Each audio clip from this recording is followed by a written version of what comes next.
She was 7 years old, standing in 100-degree heat, holding a broken piece of wood above her dying mother's face to block the sun. Her 4-year-old brother sat pressed against their mother's side, one small hand on her chest, counting breaths. 2 days. No water. No help. No hope.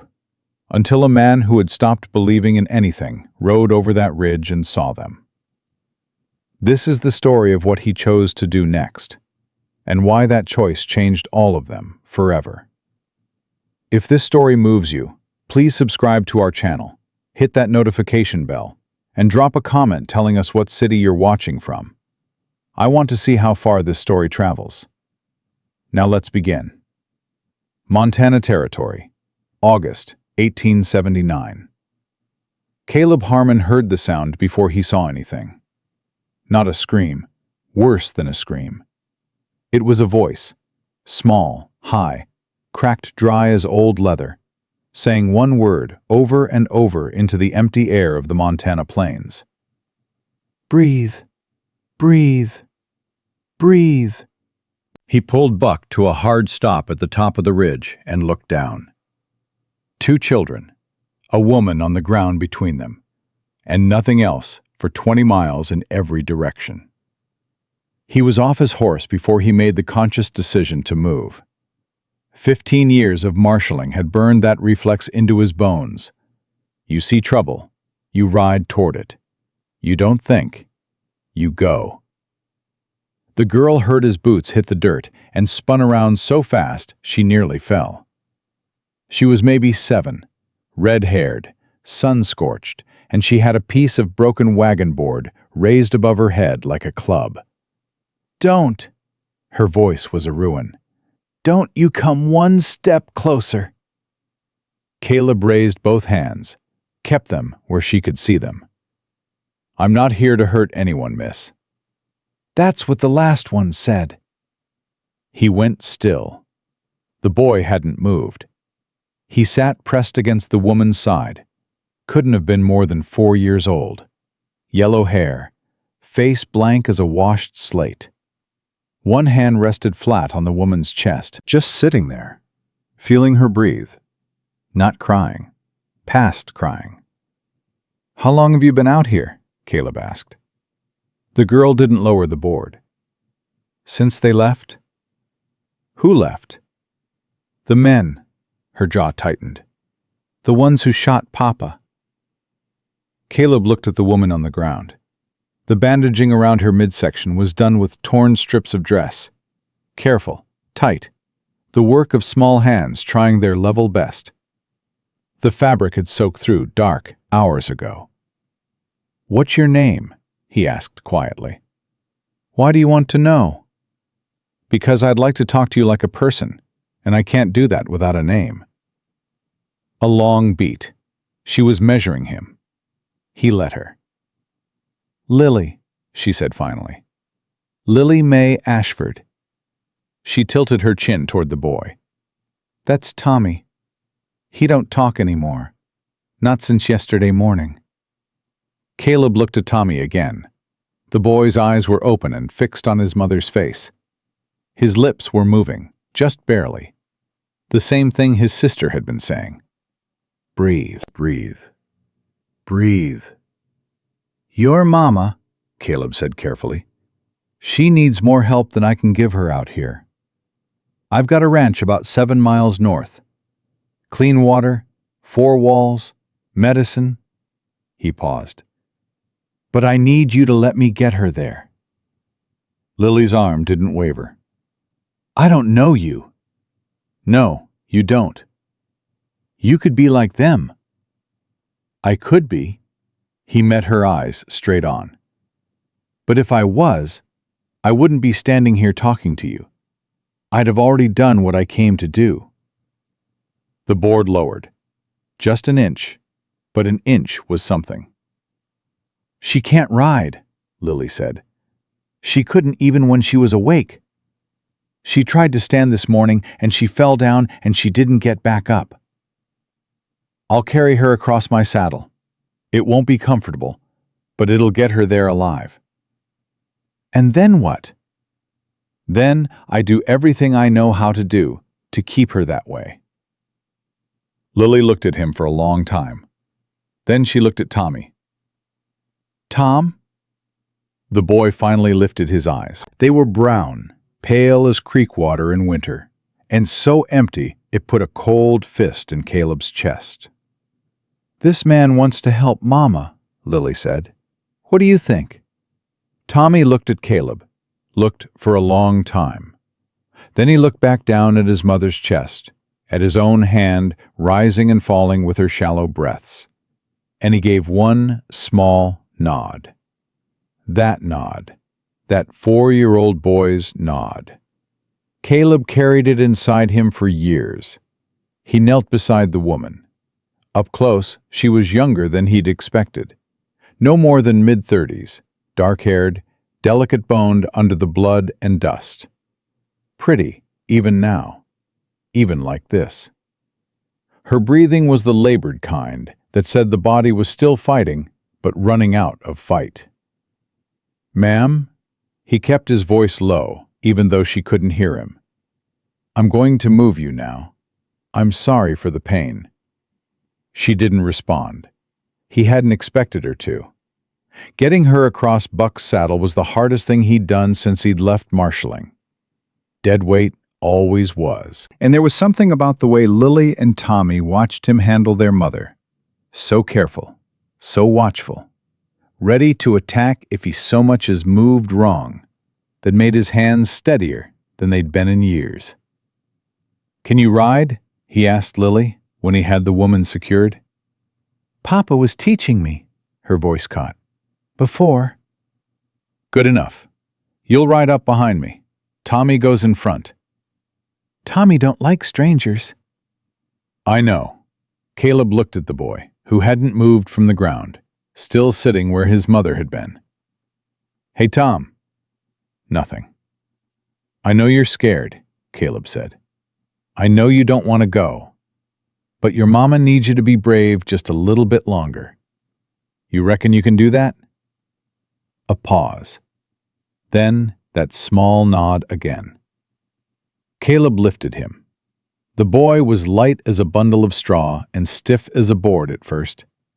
Then something gave, and Tommy pressed his face against Caleb's shoulder and grabbed 2 fistfuls of his shirt and held on like he was drowning. Caleb stood there a moment with his arms full of that small, terrified body and felt something crack open in his chest that he'd spent 5 years keeping sealed shut. He got them all mounted, Lily behind him, her arms around his waist with a grip fierce enough to bruise. Tommy in front, still pressing his face into Caleb's shirt. The woman across the saddle, secured as gently as he could manage. 7 miles had never felt so long. The sun was at its worst by the time the ranch came into view. Caleb felt Lily sag against his back, exhaustion finally overtaking stubbornness, and felt Tommy's grip go loose as sleep dragged the boy under somewhere around mile 5. He'd kept one hand on the boy the whole ride to make sure he didn't fall.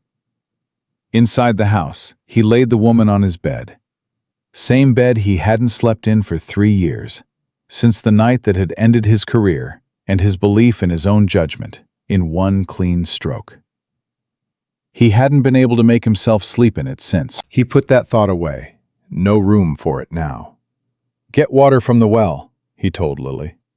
She was already moving before he finished the sentence, grabbed the bucket by the door, and was out before he could say another word. The girl was still running on pure will. He had no idea where she was storing it. Tommy stood in the corner of the room, back against the wall, watching him work on their mother with those empty, pale eyes. You can come closer, Caleb said without looking up. She's right here. She ain't going anywhere. A pause, then small footsteps, then a warm weight pressed against his knee as Tommy came to stand beside him and look down at his mother's face. Caleb kept working, cut away the ruined bandaging, cleaned the wound with the last of his good whiskey. The woman's body flinched hard at the sting, which was the best sign he'd seen yet. She could still feel. She was still in there, fighting. She flinched, he said, mostly to himself. "Is that good?" Tommy's voice was barely a whisper. So quiet, Caleb almost missed it. He turned and looked at the boy. Tommy's eyes were still on his mother, but his lips had moved. Words had come out of them. "Yeah," Caleb said, just as quiet. "That's good, son. That means she's fighting." Tommy nodded, pressed his hand to his mother's arm, and was silent again. Lily came back with water, nearly sloshing the bucket over in her hurry. Then went back for more. Then more after that, without being asked. By the time the fever came on fully, toward late afternoon, the woman's skin burning up like a cook stove, Caleb had cold water, clean bandaging, and 2 children working beside him like they'd done this before. They hadn't, but they'd do anything for her. And that was the same thing. Around supper time, he looked up and found Lily asleep, sitting straight up against the wall, the empty bucket still in her hands. Tommy was curled on the floor beside the bed, one hand reaching up to rest against the mattress near his mother's arm, already asleep, both of them taken down by exhaustion between one breath and the next. Caleb covered them both with the spare blanket from the chest at the foot of the bed, stood over them for a moment. 2 kids, no father, mother barely hanging on. Nothing in the world standing between them and disaster, except a man they'd met 3 hours ago, who they had every good reason not to trust. And they'd trusted him anyway. He went back to tending the woman. Midnight came, and the fever broke. He felt it happen, her skin cooling under his palm, her breathing deepening, steadying out into something that resembled normal. He let out a breath he felt like he'd been holding since he first rode over that ridge. She stirred around 2 in the morning, eyes opening, brown, dark, completely disoriented. She took in the ceiling first, then the room, then him, sitting in the chair beside the bed. Fear moved across her face like a shadow. "Easy," Caleb said. "You're safe. Both your children are safe. They're right here." Her eyes cut down, found Tommy curled on the floor, found Lily against the wall. The fear didn't leave her face, but something underneath it shifted. "Where?" Her voice came out in ruins. She stopped, tried again. "Where are we?" "My ranch, 7 miles north of where I found you. You had a bad wound, ma'am. Infection was setting in. We got you here in time." "Who are you?" "Caleb Harmon." She watched him with careful eyes. "You found them?" "Yes, ma'am." "Lily." Her voice broke on the name. "She was supposed to run. I told her to run and find help. I told her—" "She didn't run," Caleb said. "She stayed. 2 days in that heat. She stayed and kept you shaded and kept Tommy from wandering off, and kept both of you alive until I came along." He paused. "You raised a remarkable child, Mrs. Ashford." She closed her eyes. Nora Ashford. He gave her a moment. She used it to cry, silent and still, tears just running down her temples into her hair. "My husband," she said finally. "Daniel. I'm sorry. Did you find him?" Caleb hesitated. "I didn't go back yet. I needed to get you and the children here first. I'll go tomorrow. Make sure he's properly seen to." Nora pressed her lips together tight. A long silence. "How bad is it?" she asked.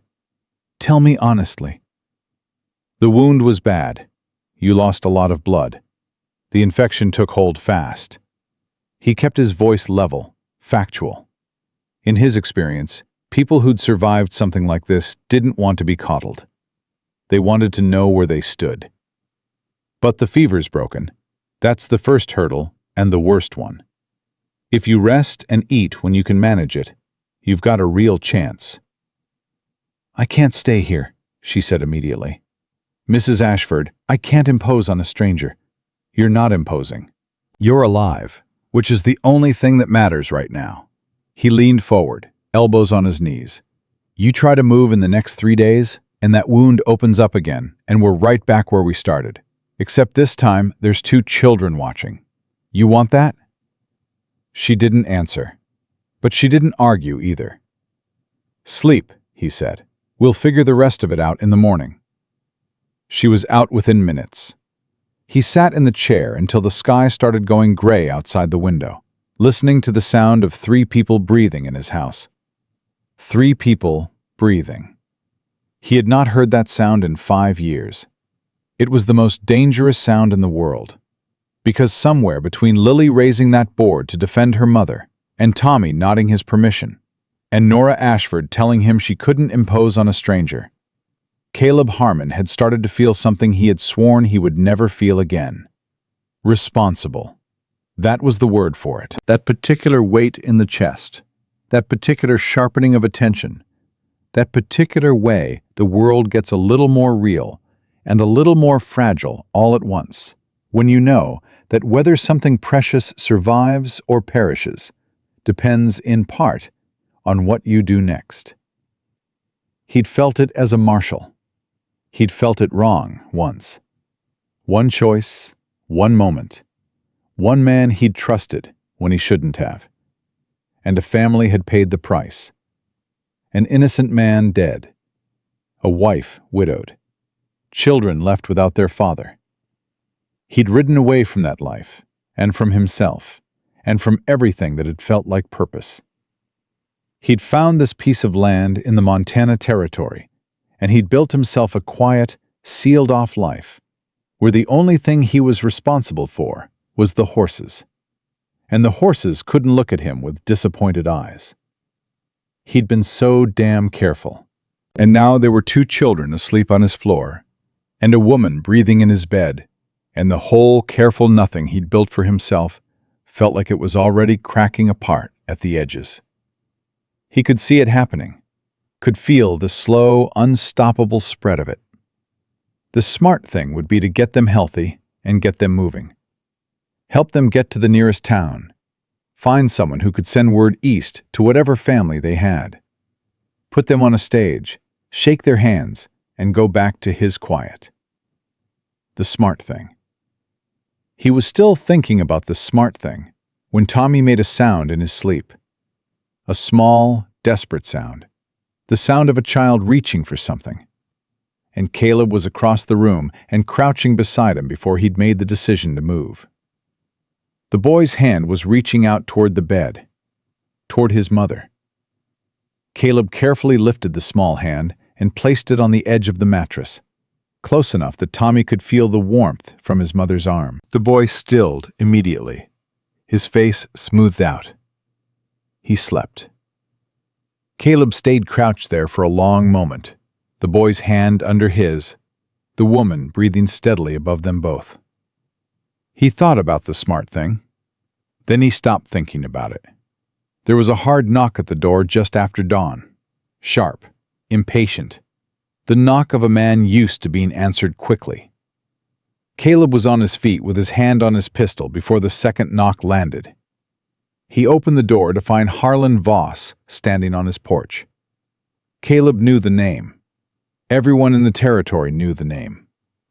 Voss was the sort of lawyer who showed up when someone with a great deal of money wanted something done cleanly and without fuss. The fact that he was here, at Caleb's door, before the sun was fully up, said everything about how much that someone wanted it done fast. Voss was impeccable. Pressed suit, polished boots, a leather satchel across his chest that probably cost more than Caleb's barn. He looked at the pistol at Caleb's side and showed no reaction whatsoever. "Mr. Harmon," he said pleasantly, "I do hope I'm not disturbing you."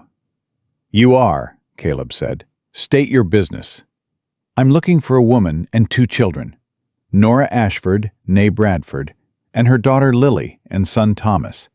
We have reason to believe they may have passed through this area recently." Caleb's jaw tightened. He kept his face still. "What's your interest in them?" I represent Judge Cornelius Ashford of Washington, D.C. Voss reached into his jacket, slow and deliberate, watching Caleb watch him, and produced a card. The judge is Nora Ashford's father-in-law. He's been deeply concerned about the welfare of his grandchildren since learning of his son's tragic death. Concerned, Caleb said. Very. How long ago did he get concerned? Voss's smile didn't shift. I'm not at liberty to discuss family matters with strangers, Mr. Harmon. This is my land you're standing on. A small pause. The smile thinned by a fraction. Of course. My apologies. The judge received word of his son's death from a passing trader roughly 6 weeks ago. He engaged my services immediately. 6 weeks. Caleb let that sit. His son's wife and children are somewhere in the Montana Territory, and it took him 6 weeks to move? The judge has a great many responsibilities. I'm sure he does. Caleb looked past Voss at the horizon. Early light, no other riders. I can't help you, Mr. Voss. Haven't seen any women or children out this way. Voss studied him. I see. He reached back into his satchel and produced a sealed envelope. Should you encounter them, would you be willing to deliver this? It's a letter from the judge to Mrs. Ashford, a personal communication. Caleb took the envelope, did not open it. I'll keep that in mind. Voss nodded, replaced his hat, and turned toward his horse. At the edge of the porch he paused, turned back. One more thing, Mr. Harmon. The children, particularly the boy, the judge has expressed a specific interest in Thomas's well-being. He's quite young, quite vulnerable. The judge feels strongly that a boy of Thomas's age needs structure and stability that a woman alone in the wilderness cannot reasonably provide. Caleb said nothing. Good morning, Voss said pleasantly, and rode away. Caleb watched him go until he disappeared over the first rise. Then he looked down at the envelope in his hand, turned it over. The seal was a pressed wax circle with a judge's scales pressed into it. Official. Heavy. Expensive. He walked back inside. Nora was awake. She'd pushed herself up to sitting, careful, pale, clearly costing her something. And her eyes were already on the door when he came in. She'd heard the knock. She'd heard the voice. By the look on her face, she'd recognized it. Voss, she said, not a question. You know him. He was at the funeral. Her voice was flat. Cornelius sent him. He didn't come himself. She looked at the envelope in Caleb's hand. Is that? Looks like. She reached for it. He handed it over, watched her break the seal, read it once, then set it face down on the blanket and look at the wall. What does it say? He asked. It says I have 30 days to bring the children to Washington, voluntarily. She said it the way you say something that hurts too much to put emotion into. Or he will petition the territorial court for custody of both Lily and Thomas. The room was very quiet. On what grounds? Caleb asked. Neglect, endangerment, inability to provide. She finally looked at him. Her eyes were dry. She'd cried her quota in the night, he reckoned. And now there was just the hard thing left to do. He's been building the case for 6 weeks, Mr. Harmon, since the moment he found out Daniel was dead. She picked up the letter and held it. He never wanted Daniel to go west, never approved of me, thought I was beneath the family. He told Daniel that a school teacher from a working family had no business marrying a federal judge's son. Her mouth pressed flat. Now Daniel is dead, and his father wants his grandchildren, his grandsons especially. Lily he can ignore, but Tommy... Her voice stopped. Tommy, Caleb said carefully. Tommy looks exactly like Daniel, Nora said. Exactly. Same eyes, same coloring, same... She stopped again, steadied herself. Cornelius lost his only son. He wants what's left of him. He doesn't love Tommy. He doesn't know Tommy, but he wants him, and he has more money than God and lawyers who've never lost a case. Lily appeared at the top of the ladder from the loft, where Caleb had moved her and Tommy in the night. She climbed down one rung at a time, watching both adults with those old, careful eyes.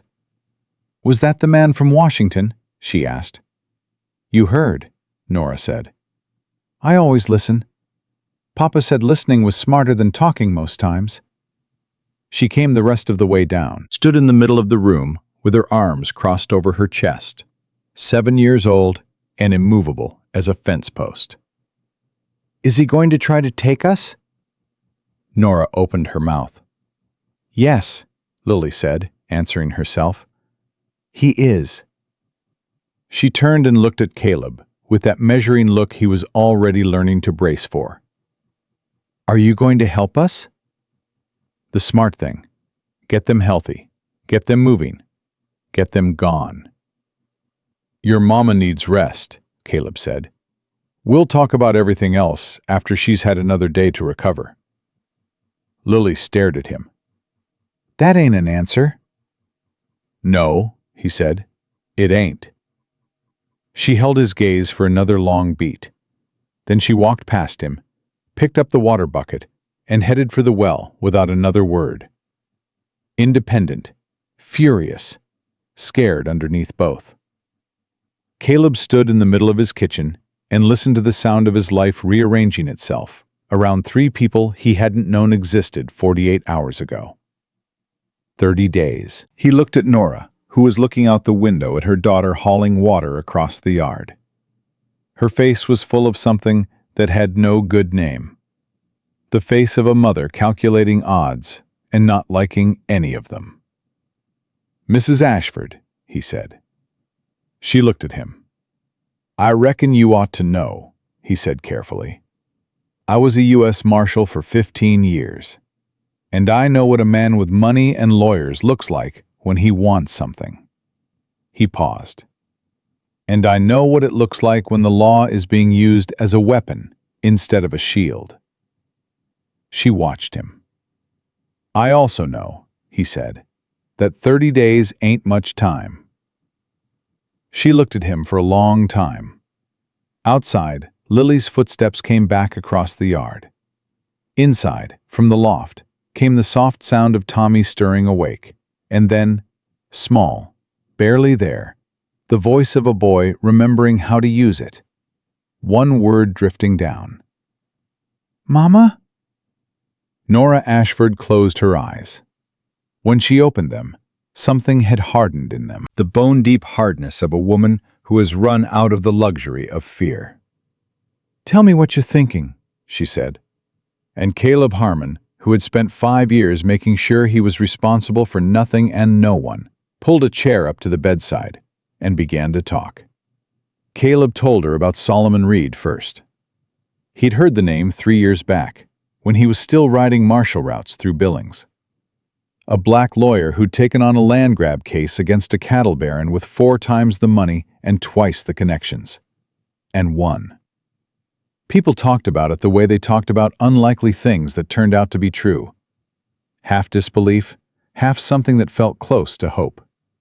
"He's the best legal mind in the territory," Caleb said. "Possibly the best I've encountered anywhere. And he won't be bought." "Can we afford him?" Nora asked. "I've got some put away." "I can't let you—" "You're not letting me do anything," Caleb said. "I'm deciding to." He looked at her steadily. "There's a difference, Mrs. Ashford. I'd appreciate it if you'd let me keep it." She studied him the way she'd been studying him since she woke up. Careful, thorough, looking for the angle. He didn't blame her. She'd learned what she'd learned for good reason. "Why?" she asked. He thought about the honest answer. The honest answer was complicated. The honest answer involved a man named Dade Cooper, and a family in Colorado, and a decision Caleb had made based on bad information that he couldn't unmake, no matter how many years he put between himself and it.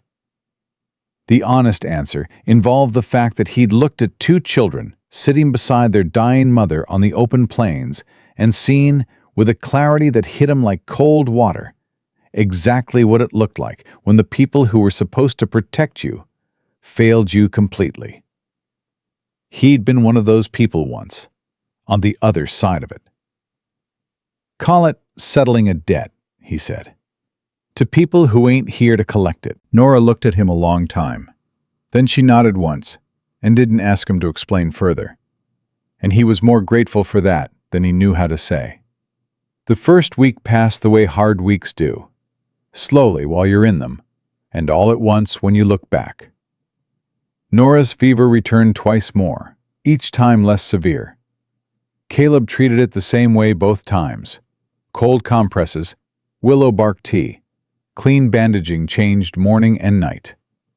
He'd learned field medicine the hard way, from necessity rather than training, and he'd learned it well enough. Lily helped with everything. She didn't ask to. She just appeared beside him each time and did what needed doing with the focused efficiency of someone twice her age. She learned where he kept the medicine tin. She learned how to wring out a compress to the right dampness. She learned his routine and slotted herself into it without being invited. And by the third day, Caleb had stopped being surprised by it and started relying on her. "You don't have to do all this," he told her on the fourth morning, when he found her already at the stove heating water before he'd come in from the barn. "I know I don't have to," she said. "I want to help. You're 7 years old. I know how old I am." She poured the water into the basin with careful hands. "Mama always said if you want something done right, you do it yourself. I want Mama to get better.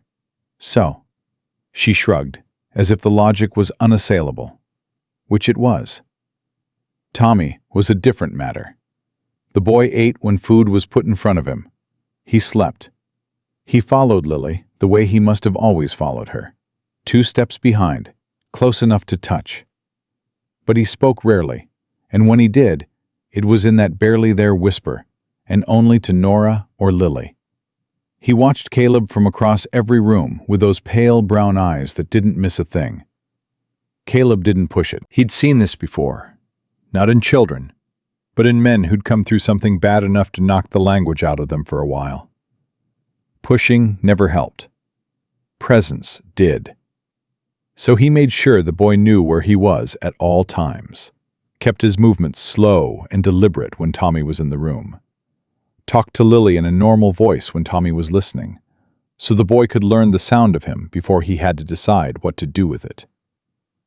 On the 5th day, he was working at the table sharpening his hunting knife, a task that required patience and steady hands and nothing else, when he felt a small presence settle a few feet away from him. He didn't look up. The presence didn't move, didn't speak, just stood there in that particular way children stand when they're interested in something but aren't ready to admit it. Caleb kept sharpening the knife, kept the strokes even and slow. After about 10 minutes, Tommy pulled out the chair on the other side of the table and sat down, put both elbows on the table, put his chin on his fists, and watched. Caleb held the blade up to the light, checked the edge, went back to sharpening. "Ain't as hard as it looks," he said conversationally, to the air between them. "Main thing is patience. You go too fast, you don't get a good edge. You go slow and steady, you get a blade that'll stay sharp twice as long." Silence from across the table. "Your daddy teach you anything about knives?" Caleb asked. A pause, then barely audible. "He showed me how to whittle." Caleb looked up then, because if he didn't react to that at all, it would seem strange. He kept his face easy. "That right? What'd you whittle?" "A horse." Tommy's voice was still that half-whisper, but it was there. "It didn't look like a horse. Lily said it looked like a potato." "Lily sounds like someone who speaks her mind." She always does. Something shifted in the boy's face. Not quite a smile, but close. Caleb reached into the drawer behind him without getting up, rummaged, and produced a smooth piece of pine he'd been meaning to do something with for months. He set it on the table and pushed it across. Tommy looked at it, looked at him. "Start with what you know," Caleb said, "even if it comes out looking like a potato." Tommy reached out slowly and picked up the piece of wood, turned it over in his hands. His fingers moved across the grain the way his father's probably had, tracing it, feeling it, learning it. He didn't say thank you, but he took it upstairs with him that night, and Caleb counted that as more. Nora was strong enough to sit at the table for breakfast by the end of the first week. She ate like someone making up for lost time, which she was, and she watched her children with a constant, quiet attention of a woman calculating how much damage had been done and whether it could be undone. "Tommy talked to you," she said to Caleb, on a morning when both children were outside. Lily was attempting to introduce Tommy to the horses. Tommy was standing 6 feet back from the fence with his arms crossed, which Lily was apparently treating as progress. "A little," Caleb said. "He hasn't spoken more than a handful of words since—" She stopped. "Since Daniel. He'll come back to himself. Takes time." "You sound sure of that." "I'm not sure of much," Caleb said honestly. "But I've seen people go quiet after bad things, and I've seen most of them find their way back eventually." He looked at her. "He's 4. He's got more resilience in him than he knows yet." Nora wrapped her hands around her coffee cup. "He found Daniel. Did I tell you that?" She kept her voice level, the way you keep a voice level when the alternative is falling apart entirely. "We'd stopped to water the horses. Daniel went ahead to check the road, and I heard the shot, and by the time I got there, Tommy had already found him. He was sitting there next to him when I came over the rise." Caleb said nothing. There was nothing useful to say. "I should have kept him closer," Nora said. "I should have—" "You were ambushed," Caleb said quietly, "by multiple men, on an open road. There is no version of that where you did something wrong, Mrs. Ashford." "Nora," she said. She looked up at him. "If you're going to fight a court battle on my behalf, you might as well use my given name." "Nora," he said. She nodded. "What do we do first?" "I ride to Billings, find Reed, see what he says about the 30 days and what we're actually up against." He set his cup down. "I'll be gone 2 days. Dottie Calloway, who runs the trading post 4 miles east. She's a good woman. I'll ask her to look in on you. We'll be fine. I know you will. I'm not asking Dottie for your sake. I'm asking so that she knows you're here. You need people in this territory to know you're here, and that you're under somebody's roof and somebody's protection." He paused. "Judges like Cornelius Ashford do better in the dark. The more people who know your situation and see you're not alone, the harder it gets for him to move quietly." Nora considered this. "You've done this kind of thing before?" "I've seen enough of it to know how it works." "The marshalling?" "Among other things." He stood, carried his cup to the basin. "I'll leave before first light tomorrow. Be back by nightfall the day after." He made it to the door before she spoke again. "Caleb." He stopped, turned. She was still sitting, with both hands around her cup, looking at him with that careful, measuring look. But there was something else in it now. Not quite trust, not yet, but the thing that comes just before trust. The decision to act as though it might be possible. "Thank you," she said, "for not pretending this is going to be easy." "Wouldn't insult you that way," he said. He left before dawn. The ride to Billings took most of the day. He pushed Buck hard on the flat stretches and let him pick his own pace on the grade. and he used the long, empty hours to think through what he knew and what he didn't. What he knew. Cornelius Ashford was a federal judge with connections that ran from the territorial courts all the way to Washington. He had money enough to keep lawyers like Harlan Voss on retainer and not feel it. He wanted his grandchildren, or, at minimum, he wanted his grandson.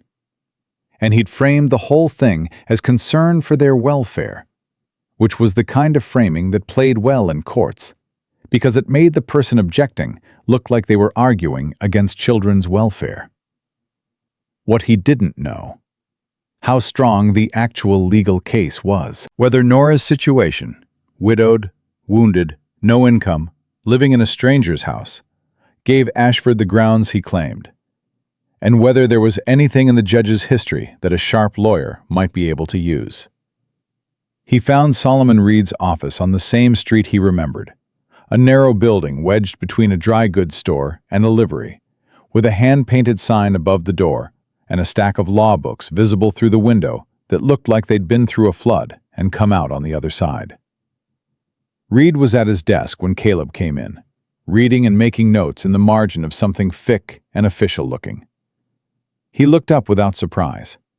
He had the kind of face that didn't show surprise easily. "Caleb Harmon," he said. "You remember me." "I make it a point to remember marshals who treated me like a person." He closed the book. "Sit down. You didn't ride all this way to reminisce." Caleb sat and told the whole story. Reed listened the way good lawyers listen, without interrupting, without reacting visibly, taking everything in and giving nothing back until he had all of it. When Caleb finished, Reed set down his pen, leaned back in his chair, and looked at the ceiling for a moment. "Cornelius Ashford," he said. "I know the name. Most people do. What most people don't know is that he's been trying to expand his influence into the territorial courts for 2 years. He's got 2 judges in his pocket already, Morse in Wyoming, and a new appointment in Colorado whose name I won't say in my own office." Reed brought his eyes back down. "This isn't just about the children. This is about establishing precedent.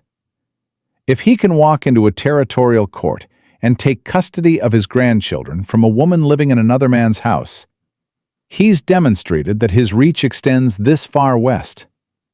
That's valuable to a man like him." "So it's political," Caleb said. "It's always political." Reed folded his hands on the desk. "Tell me about the living situation. How does it look?" Caleb was quiet for a beat. "Widow, 2 children, in a single man's house." "Not married?" "No." Reed looked at him steadily. "You understand what they'll do with that?" "I can imagine." "They won't just imply impropriety. They'll argue she's demonstrated the kind of poor judgment that makes her an unfit mother. They'll stack it on top of the journey west, the attack, the husband's death, the wound. They'll paint a picture of a woman who has consistently made decisions that put her children at risk, and they'll use the living situation as the latest example." He paused. "It will be effective, particularly with certain judges." Caleb said nothing. "The living situation needs to change," Reed said, "before we set foot in any courtroom." "I know what you're going to say." "Then let me say it plainly. Marriage would solve several problems at once. It would establish the children in a stable, 2-parent household. It would give you legal standing as stepfather to argue in their defense. And it would remove the impropriety argument entirely." He held up one hand. "But I will not lie to you the way some lawyers would. It has to be real. They will look for fraud. They will interview witnesses, review the circumstances, look at every detail. If they can prove it's a legal arrangement and nothing more, you'll face charges, and they'll use it to bury the case." Caleb stared at the space between his boots. "She's been in your house for 8 days, Reed said, not unkindly. How real is it?" Caleb thought about Nora's voice, saying his name for the first time. Nora setting her cup down and looking at him with the thing that came before trust. Tommy's hands churning a piece of pine over and over, learning the grain of it. Lily at the stove at dawn, heating water because she wanted to help. "That ain't a question I can answer in someone else's office," he said. Reed nodded. "Fair enough.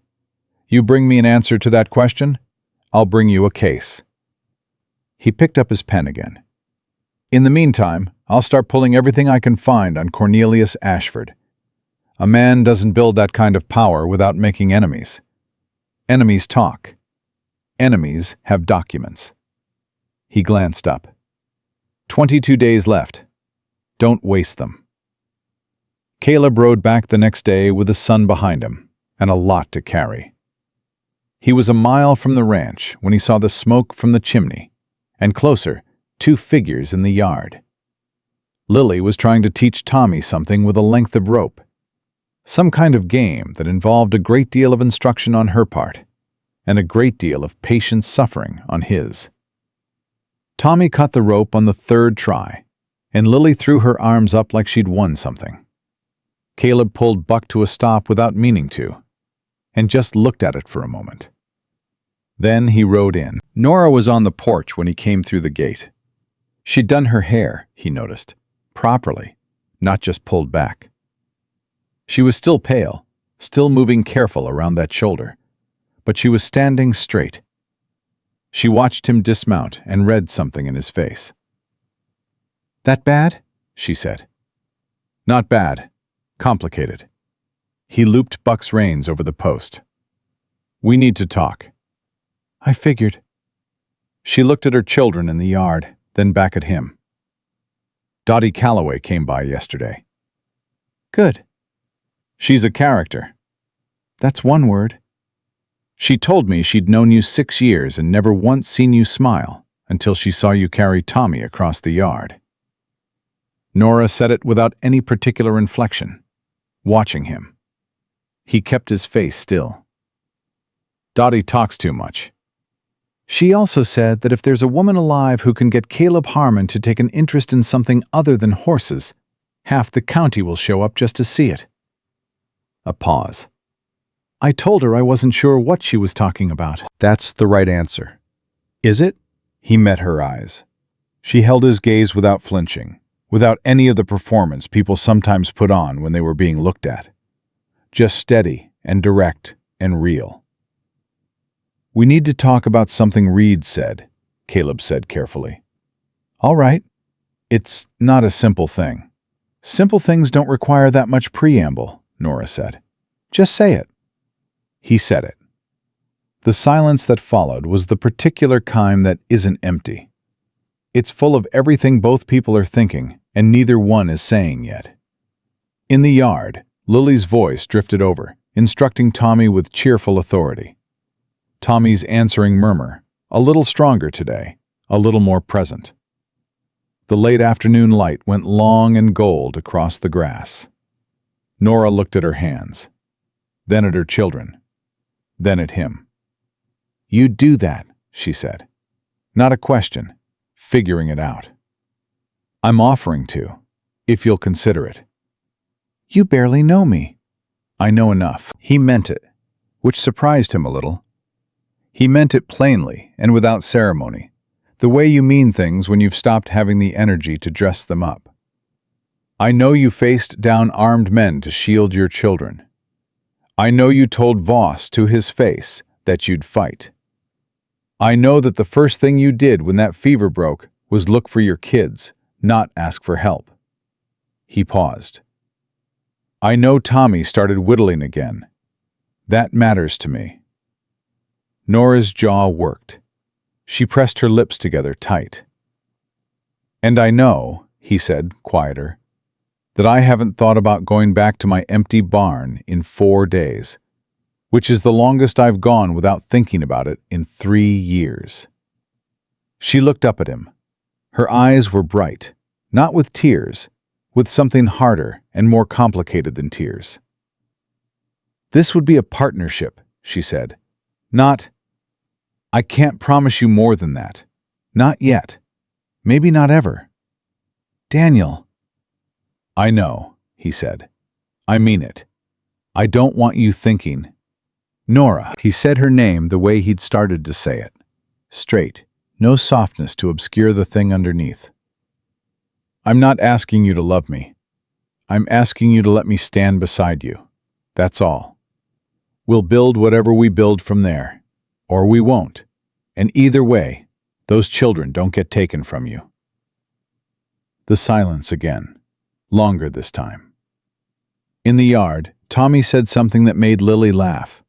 Real laughter, unguarded, the way children laugh when they've temporarily forgotten to be afraid.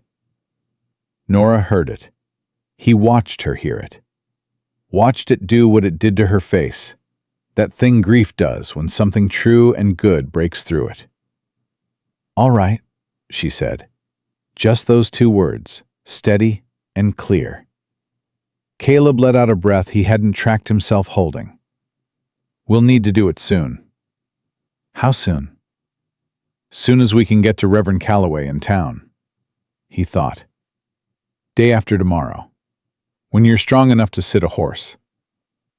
Nora nodded, looked back out at the yard. Tommy had dropped the rope and was sitting in the dirt now, working at something in his hands, the piece of pine. Turning it, shaping it with his thumbnail where the knife wasn't ready yet. He's going to need a real knife soon, Nora said. I'll take care of it. She looked at him then, one more time, with that look that was so close to trust it was almost the same thing. I know you will, she said, and went inside to start supper, leaving him standing on the porch in the last of the light, feeling the weight of what had just been decided settle over him like something long overdue. They rode into town 2 days later, all four of them on Caleb's two horses, Lily riding up in front of Caleb the way she'd taken to doing without being invited. Tommy pressed against Nora's back with both arms wrapped around her waist and his chin resting on her shoulder. The boy hadn't let his mother out of arm's reach since she'd gotten strong enough to move around, and nobody suggested he should. Dottie Calloway was waiting outside her trading post when they came through. She had the look of a woman who already knew everything and was simply waiting for the confirmation. She took one look at the four of them riding together and pressed both hands to her chest. Well, she said, it's about time something good happened in this county. We need a witness, Caleb said. 2, if you can spare Harold. Harold! Dottie bellowed over her shoulder without taking her eyes off Nora. Then she came forward and took Nora's hands in both of hers the moment Nora was off the horse. You look better than I expected, honey. He's been taking good care of you. He has, Nora said. Good man, this one. Stubborn as a fence post and about as talkative, but good clear through. Dottie glanced at Caleb. Don't let that go to your head. Hadn't planned on it, Caleb said. Harold Calloway appeared in the doorway, a broad, good-natured man of 40 who looked at his mother the way most people looked at weather, resigned and respectful. He took in the scene and nodded like it all made perfect sense. Riding to Reverend Pierce? If he's in. He's always in on Wednesdays. Come on, then. Lily had been quiet through all of this, which was unusual enough that Caleb noticed it. She walked beside him on the way to the church, hands in her pockets, eyes on the ground. After half a block, he slowed his stride to match hers. You got something on your mind, he said. She was quiet another moment. Then, does this mean you're our papa now? He thought about how to answer that honestly. It means I'm your stepfather, legally. What it means to you personally, that's your call to make. Nobody's going to tell you what to feel about it. Papa's only been dead 6 weeks. I know that. It doesn't seem right, she said. Not angry, just working through it the way she worked through everything, out loud and without apology. Getting a new papa so fast. It ain't about replacing anybody, Caleb said. You understand that? She looked up at him. Then What is it about? It's about making sure nobody takes you and Tommy away from your mother. He kept his voice even, factual, the way she seemed to prefer. Your grandfather has lawyers and money and time. We have the truth, and not much else. This gives us one more thing to stand on. He paused. Your daddy's still your daddy. That doesn't change because a judge says different words over me and your mother. Lily was quiet for another half a block. Then she reached up and took his hand, not looking at him, just reaching up and taking his hand the way children do when they've made a decision and don't need to make a speech about it. He closed his hand around hers, and they walked the rest of the way, like that. Reverend Eli Pierce was a lean, sun-weathered man of 60 who had performed more frontier marriages than he could count, and approached each one with the same unhurried sincerity. He listened to Caleb's explanation of the circumstances without interruption, nodded once, and went to get his Bible. The ceremony was in the church, which smelled of pine and candle wax and old wood. Dottie and Harold stood as witnesses. Lily stood beside Nora, straight-backed and serious, holding her mother's hand. Tommy stood on Caleb's side, close enough to press against his leg, one hand gripping a fistful of Caleb's trouser leg with a seriousness that matched his sister's. When Reverend Pierce asked Caleb if he took this woman, Caleb looked at Nora and said he did, and meant it with more of himself than he'd expected. When Nora said the same words back, her voice was steady and quiet, and carried the particular weight of someone who understands exactly what they're committing to, and commits anyway. Pierce told him he could kiss his bride. Caleb leaned in and pressed his lips to Nora's, brief, honest, nothing performed about it.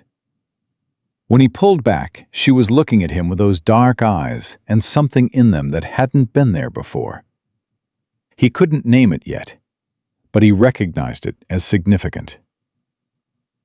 Tommy, who had been observing all of this with great solemnity, tugged on Caleb's trouser leg.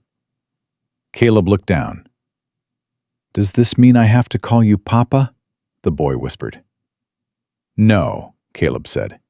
"You can call me whatever feels right. Take all the time you need." Tommy thought about this for a moment, his small face working through it. Then he nodded, apparently satisfied, and went back to holding Dottie's hand, which she had offered at some point during the ceremony, and which he had accepted without comment. They signed the certificate. Pierce filed it. Harold shook Caleb's hand with genuine warmth, and Dottie hugged Nora long enough that Nora had to gently extract herself. Walking back to the horses, Lily fell into step beside Caleb again, and this time she didn't wait for him to slow down. "It's legal now," she said, "right? They can't just take us." "It helps," Caleb said carefully. "It doesn't end it, but it helps." She nodded, processing. "What comes next?" "Your mother and I sit down with Mr. Reed in Billings. He tells us exactly how this fight goes. Then we prepare." "Can I come?" "To Billings?" "To the fight." She looked up at him. "Whatever kind of fight it is." He looked down at this 7-year-old girl who had spent 2 days alone in August heat, keeping her mother alive with a piece of broken wood and sheer will.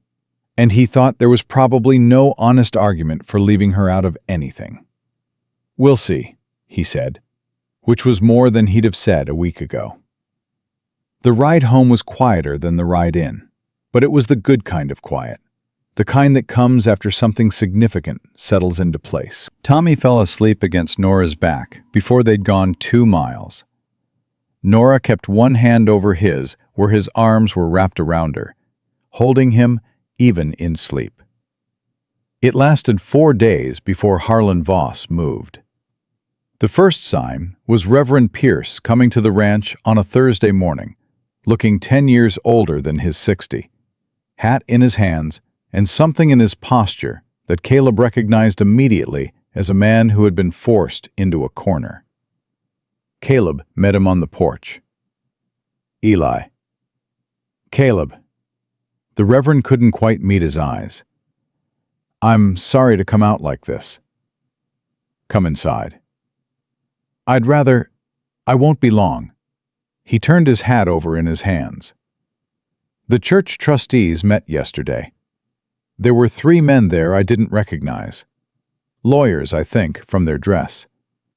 They made a donation. Substantial. And they made it clear the donation came with an expectation. Caleb went still. What expectation? That I withdraw from any legal proceedings concerning the Ashford, concerning your family. That I make myself unavailable as a witness. Pierce finally looked up, and his eyes were miserable.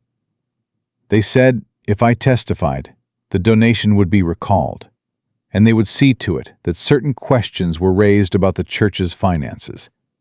Things from years back that are complicated. Not criminal, but the kind of thing that would cost us the congregation's trust.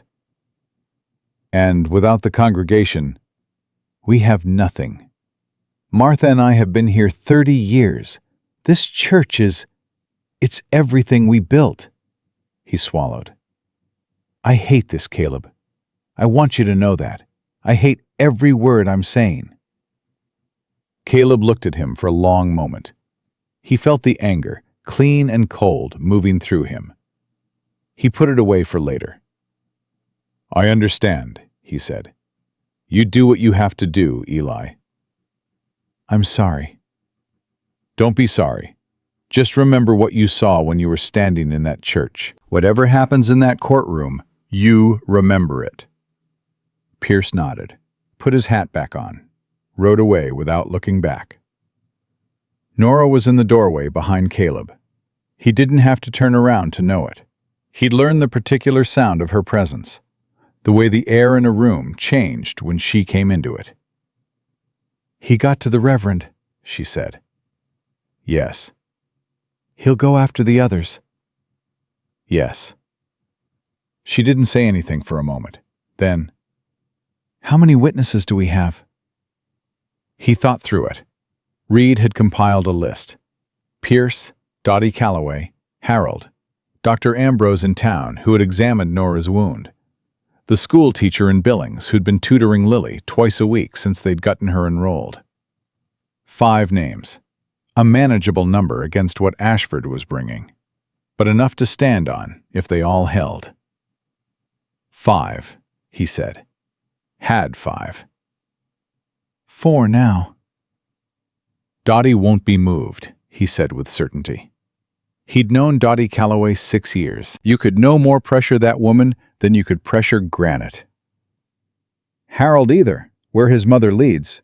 That's 2. 2, Nora repeated. She said it the way you say a number when you're calculating odds, and the odds are not good. He turned around and looked at her.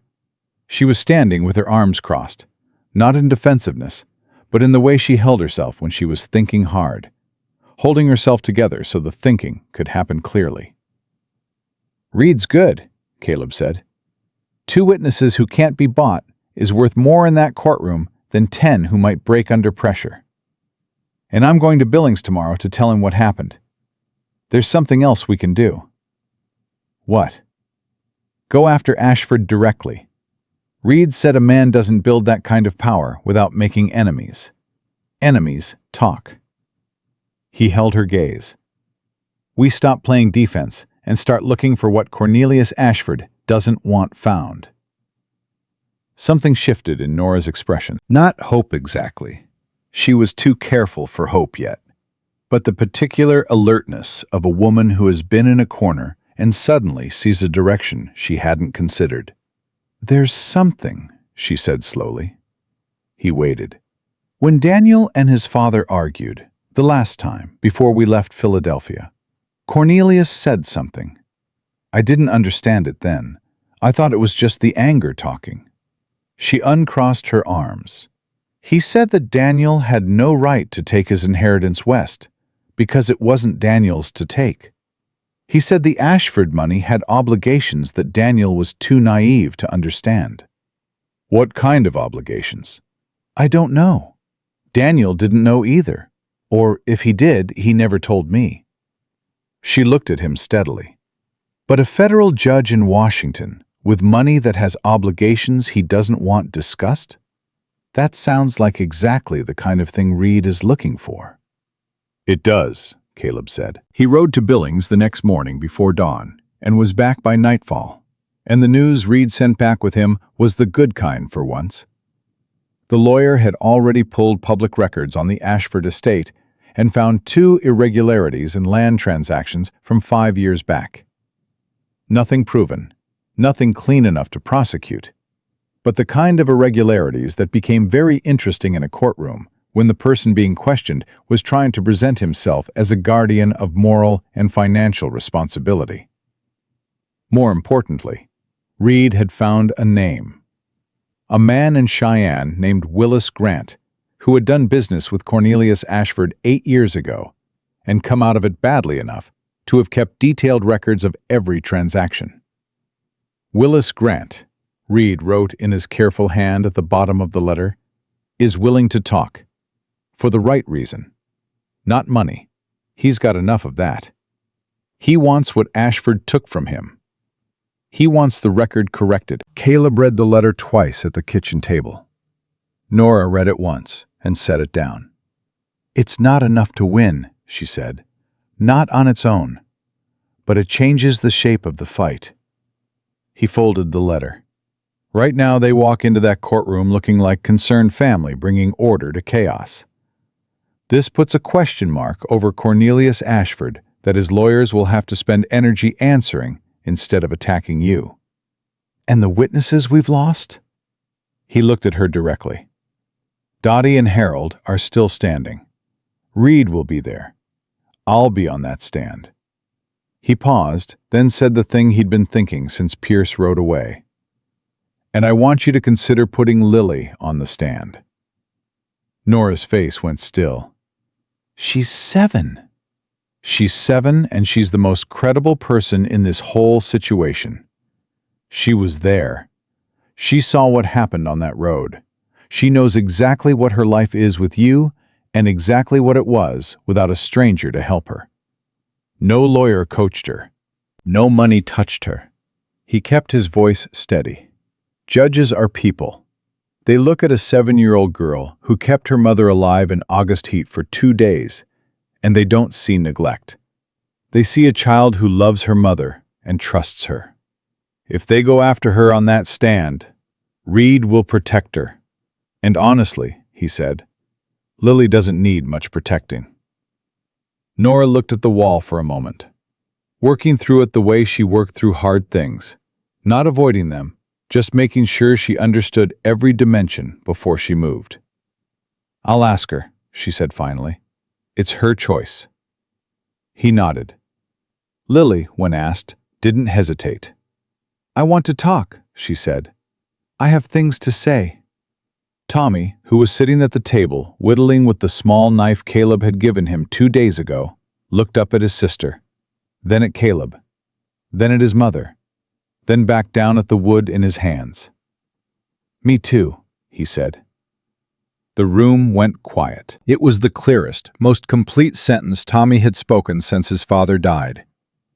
4 years old, not quite looking at any of them, carving something small and careful out of a piece of pine. His voice was still quiet, still that particular voice of a child who has learned to hold things carefully. But it was there, fully there.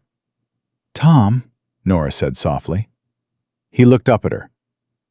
I want to talk too, about Papa, and about the man who came. He looked at Caleb. And about you. Caleb felt something happen in his chest that he couldn't have put words to. Didn't try to. He just nodded at the boy, slow and steady. All right, son, he said. When the time comes, you'll have your say. That was the night things changed again, though Caleb didn't understand the full shape of it until later. He was on the porch when Nora came out and sat in the chair beside him. Not next to him exactly, but close enough that the distance was clearly chosen rather than accidental. They sat quiet for a while. The way they did things, together, without needing to fill it. "He called you son," Nora said finally. "I noticed."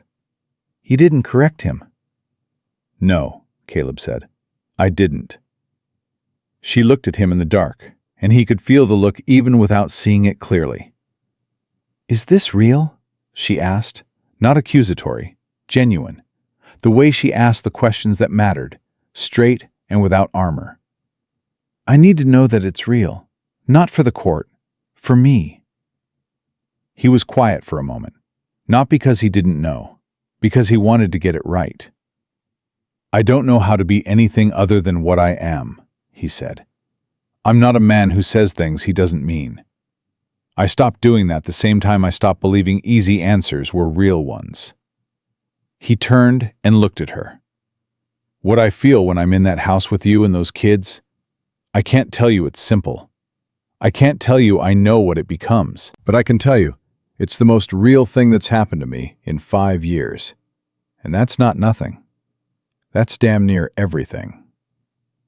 The silence that followed was different from the silences before. Warmer, closer to something. Then Nora reached over and put her hand over his where it rested on the arm of the chair. Not holding it, just resting there. Present. 18 days, she said. 18 days, he agreed. Inside the house, he could hear Tommy moving. The small, particular sound of a child who is woken from a bad dream and is locating himself back in the world. Then Lily's voice, low and immediate, already there, already talking her brother back to steady ground.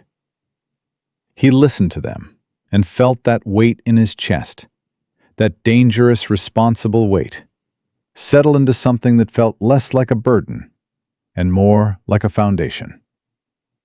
He had 18 days. Ashford had money and lawyers and judges in his pocket, and a story that sounded reasonable to anyone who didn't know the truth. What Caleb had was a family worth fighting for. He was starting to understand that was not the smaller thing. 2 days before the trial, Harlan Voss came back. This time he didn't come alone. He brought 2 men Caleb didn't recognize. Large, quiet men who stood slightly back from Voss and watched everything with the flat, professional attention of men who got paid to notice things. Caleb met them at the gate and did not open it. "Mr. Harmon," Voss said pleasantly. "Or, I suppose it's appropriate to offer congratulations. I understand there's been a wedding." "State your business," Caleb said. "My business is a final offer from Judge Ashford, made in good faith before this goes further." Voss reached into his satchel. "The judge is prepared to withdraw the custody petition entirely. He will fund a house and a settlement sufficient to establish your family comfortably in the territory. In return, he asks only for regular access to his grandchildren, letters, a summer visit each year." Caleb looked at him. "That sounds reasonable," Voss said. "It would," Caleb said, "if Cornelius Ashford had ever shown a single day's interest in those children before their grandfather's money came into the picture." Voss's smile held. "Mr. Harmon, the answer is no." Caleb's voice was quiet and absolute. "You take that back to your judge, and you tell him we'll see him in 2 days. And you tell him," he said, looking past Voss to the 2 quiet men behind him, "that whatever he's thinking about doing between now and then, I spent 15 years as a marshal, and I know every way that move ends." He held Voss's gaze. "None of them end well for the people who made it." Voss studied him for a long moment. Something moved behind the professional pleasantness of his face. Something that might have been reassessment. "Good day, Mr. Harmon," he said. Caleb watched them ride away, felt the particular settling that happened in him when the threat became clear and the direction became simple. He'd spent 5 years making himself small enough to not matter to anything. He'd forgotten what it felt like to stand at a gate and mean it. He meant it now. He went inside to where his family was waiting and told them they were going to Billings in the morning. They had a courtroom to walk into, and he intended to walk into it like a man who had already decided how this ends. The Billings courthouse was 3 stories of red brick that caught the morning light and threw it back hard. Caleb had been inside it twice during his marshalling years, both times on the giving end of testimony. He'd never been on the receiving end. He understood now why defendants walked in looking the way they did. Not guilty necessarily, just reduced. The building was designed to make you feel smaller than you were. He didn't let it. He walked in with Nora on his left and the children between them. Lily's hand in his, Tommy's hand in Nora's. Solomon Reed half a step ahead, cutting through the crowd like a man who had decided a long time ago that he would take up exactly as much space as he was entitled to, and not 1 inch less. Dottie Calloway and Harold came in behind them. Willis Grant, the man from Cheyenne, was already seated inside, and he nodded to Reed without looking at the Ashford side of the room at all. Cornelius Ashford was already there. Caleb had constructed a version of the man in his mind from everything Reed had told him and everything Nora had described. Powerful, controlled, the kind of man who had spent decades being correct in rooms where being correct was the same thing as winning. The reality was close. Ashford was perhaps 65, silver-haired, erect in his bearing, with the particular posture of a man who had worn authority so long it had become structural. He sat at the petitioner's table with Voss on his left and 2 other lawyers Caleb didn't know on his right, and he watched them come in with eyes that were dark and sharp and gave nothing away. He looked at the children. His face didn't change, but something moved through it, fast, controlled, gone before most people would have caught it. Caleb caught it. He'd spent 15 years reading faces across high-stakes tables, and what he read in Cornelius Ashford's face when the man looked at Tommy was not the cold calculation he'd expected. It was grief, raw and real and immediately locked back down behind the professional mask, but there for 1 unguarded second. The grief of a man looking at the last living piece of his son. Caleb filed that away. Grief was not the same as love, and love was not the same as the right to take a child from her mother. But grief was human, and human was something he hadn't fully counted on. He got the children settled in the gallery behind the respondents' table, Dottie on one side of them, Harold on the other, and took his seat beside Nora and Reed. "How are you?" he said quietly to Nora. "Ask me at the end of the day," she said. "Fair enough." Judge Warren Briggs entered, and the room rose. Briggs was a Montana man, appointed by the territory rather than the federal government, which was why Ashford hadn't managed to put one of his own people on this bench. He was 60, compact, with a face that had been weathered into something that looked like patience and functioned like a trap. He sat down, looked at both tables, and said nothing for a moment in the way of a man who was reminding the room who was in charge of it. "Be seated," he said. "We're here on the matter of Ashford versus Harmon, custody petition filed by Cornelius Ashford of Washington, D.C., regarding the minor children Lily Mae Harmon and Thomas Daniel Harmon, formerly Ashford. I've read both sets of filings. Let's see if we can establish the truth of the matter in less time than the lawyers would prefer." He looked at Voss. "Petitioner's opening." Voss rose.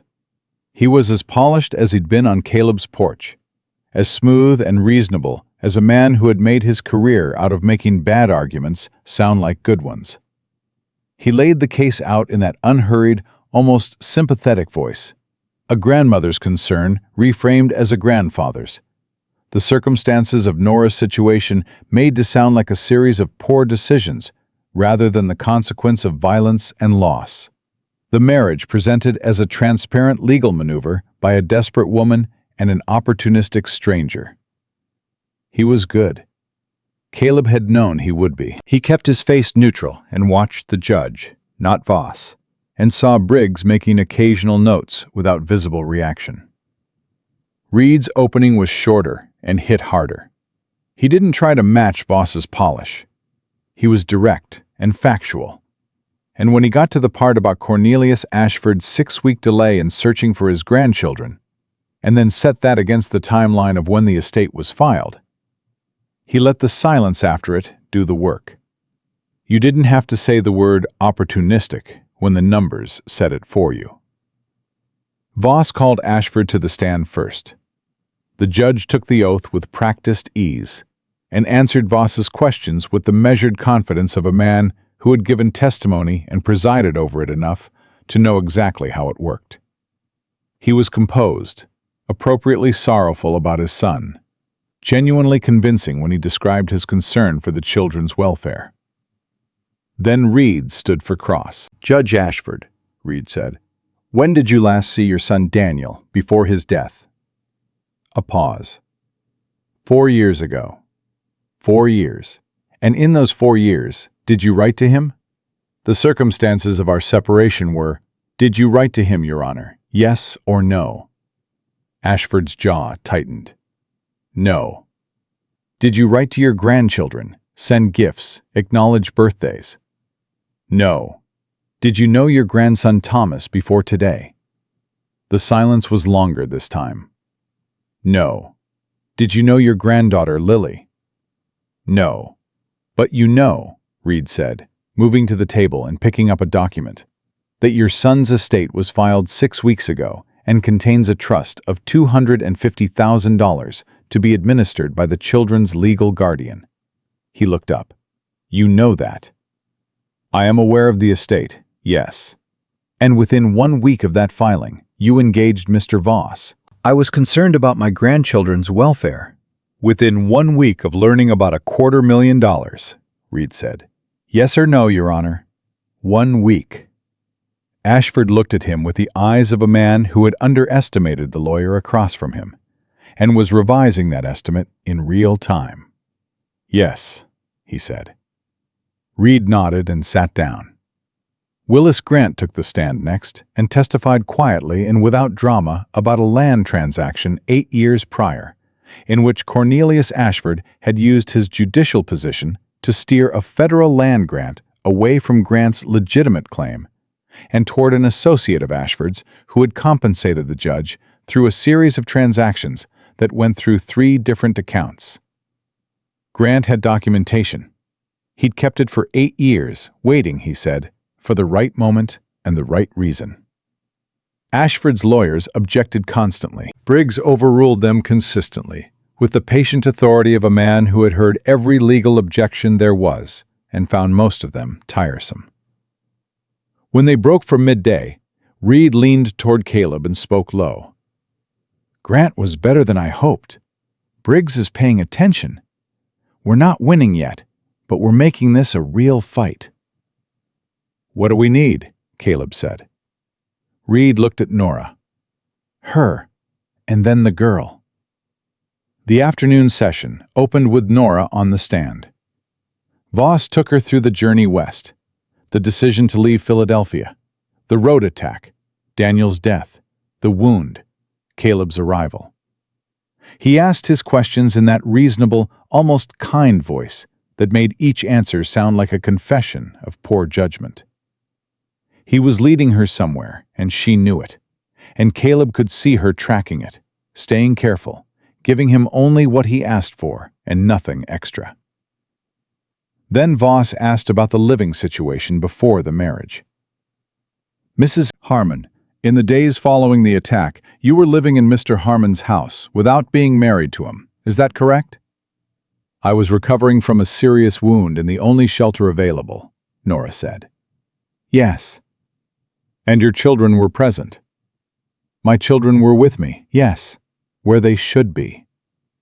And Mr. Harmon, a man you had known for a matter of days, had full access to your household, to your children. Mr. Harmon saved my life, Nora said. Her voice stayed level. He treated my wound when I was unconscious. He brought my children inside out of the August heat. He fed them and gave them clean water and a safe place to sleep. She looked at Voss directly. If that's the kind of access you're concerned about, then yes, he had full access. A ripple through the courtroom. Voss adjusted smoothly. But you'd known him only a matter of days when you agreed to marry him. I'd known what he was in a matter of hours, Nora said. Sometimes that's enough. Or perhaps, Voss said pleasantly, you made a desperate decision under extreme duress and are now calling it wisdom. Perhaps you've never been in a situation that required you to make a real decision, Nora said, and so you wouldn't know the difference. The ripple became something louder. Briggs didn't gavel it down immediately, which Caleb noticed. Reed kept his cross-examination short and surgical. He asked Nora to describe the morning she woke up to find both her children safe and cared for. He asked her to describe Caleb's treatment of Tommy specifically, the patience of it, the consistency, the way a man behaves when a child is in his care and he believes no one is watching. He asked her to describe who Lily was before the attack and who she was now. Nora answered each question the way she did everything, straight and without ornament, and the truth of what she was describing was plain enough in the plainness of the telling that it didn't need decoration. When she stepped down, Reed stood. Your Honor, I'd like to call Lily Harmon. Voss was on his feet. Objection. The child is 7 years old. The child is a first-hand witness to every relevant event in this case, Reed said. She's the person most directly affected by this court's decision. She is also, in this court's experience and in mine, entirely capable of coherent testimony. I'd ask the court to make its own assessment. Briggs looked at Lily, who was sitting in the gallery between Dottie and Harold, with her hands folded in her lap and her back straight. Young lady, he said, do you understand what it means to tell the truth in this room? Lily looked at him without flinching. It means you say what actually happened, not what you want to have happened. Briggs looked at her for a moment. That's correct. He looked at Voss. Objection overruled. The witness may testify. Lily walked to the stand the way she walked everywhere, like she had decided where she was going, and the ground should be glad to have her. She climbed up and sat and looked out at the courtroom with those green eyes that missed nothing. And Caleb watched the room adjust slightly to her presence the way rooms did, in his experience, when someone walked into them and was simply, unaffectedly, real. Reed approached her gently. Lily, can you tell the court what happened on the day your father was killed? She told it. Not the way a coached witness tells something, not the way a frightened child tells something, but the way Lily Ashford, Lily Harmon now, told everything. Directly, in order, without editorializing, with the occasional specific detail that no one had put there for her, because no one could have known to put it there. The color of the lead man's horse. The exact words her father said before he went forward to check the road. The sound the shot made across the flat ground. The way Tommy ran toward the sound before she grabbed him and held him back and made him stay. The courtroom was very quiet. And after that, Reed said, what did you do? I found Mama. She was already down. I tore pieces off my underskirt and I put them on her side where the blood was coming from. I remembered Papa saying, pressure stops bleeding. She paused. Then I found a piece of wood from the wagon. The sun was bad. I held it over her face so she couldn't get any hotter. For how long? I don't know exactly. 2 days, I think. Maybe more. Were you frightened? Lily thought about this, honestly. Yes, but being frightened doesn't mean you stop. It just means you're frightened while you keep going. Someone in the gallery made a sound. Caleb didn't look to see who. "When Mr. Harmon found you," Reed said, "you threatened him." "I didn't know him." Her voice was matter of fact. "Men had already hurt my family once. I wasn't going to let it happen again." "What changed your mind about him?" Lily looked across the room at Caleb. "Direct, unself-conscious. He didn't get angry when I threatened him," she said. "Men who mean to hurt you get angry when you fight back. He just kept his hands up and talked to me like I was a person. And he told Tommy that telling the truth was the same as being brave." She paused. "Papa used to say that." "Do you want to live with your mother?" Reed asked. "Yes." "Do you want to live with Mr. Harmon?" "Yes." No hesitation. "Why?" Lily looked at her hands for a moment, then back up. "Because he shows up," she said. "Every morning. He doesn't say a lot of things. He just does them. Mama says that's rarer than people think." She looked at the judge. "I've had one papa. I know what it looks like when someone actually means it."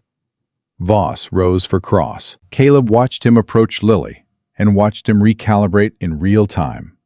You couldn't hit this child the way you'd hit an adult witness. Couldn't use the same insinuating questions, because the insinuation would be visible to everyone watching for what it was. "Lily," he said, with a gentleness that was 1 degree off from real, "your grandfather wants to make sure you and Tommy are safe and cared for. You understand that?" "I'm already safe and cared for," Lily said. "He wants to give you every opportunity. The best education, the best medical care, everything your father would have wanted for you." "My father," Lily said carefully, "wanted us to be somewhere we were loved. He said that the night before he died. He said it didn't matter where we ended up, as long as we were somewhere we were loved." She looked at Voss steadily. "We're somewhere we're loved. So we're already where Papa wanted us." Voss looked at her. Something moved across his face that might, in a different context, have been respect.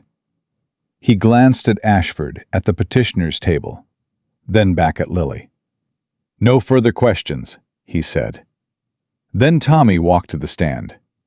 Nobody had planned for this. Reed hadn't planned for it.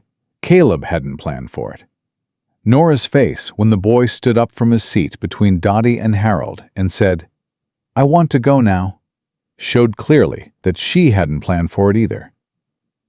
Caleb was half out of his chair when Briggs held up a hand, looking at the boy with an expression that was different from his courtroom expression. Quieter. More human. "Son," Briggs said, "you want to say something to this court?" "Yes, sir," Tommy said. His voice was still that particular voice, the one that had come back slowly over the past weeks. Quiet. Careful. But entirely there. "Come on up, then." Tommy walked up to the stand. He was too small for the chair and sat on the edge of it with his feet hanging. He held something in his hands. The piece of pine, Caleb realized. The whittling. He held it the way he held things that mattered. Briggs leaned forward slightly. "What's your name?" "Thomas Daniel Harmon," the boy said. "My mama gave me my daddy's name, Daniel." "And how old are you, Thomas?" 4. He held up 4 fingers, then put them down. "Almost 5. "You wanted to say something?" "Yes, sir." Tommy looked at Cornelius Ashford across the room. Looked at him directly, for a long count of seconds, with those pale brown eyes that were so much his father's eyes that Caleb watched Ashford's composure crack for the first time all day. The old man's hands tightened on the table in front of him. His throat moved. Tommy looked back at the judge. "My daddy's gone," he said. "I know that. I understand it."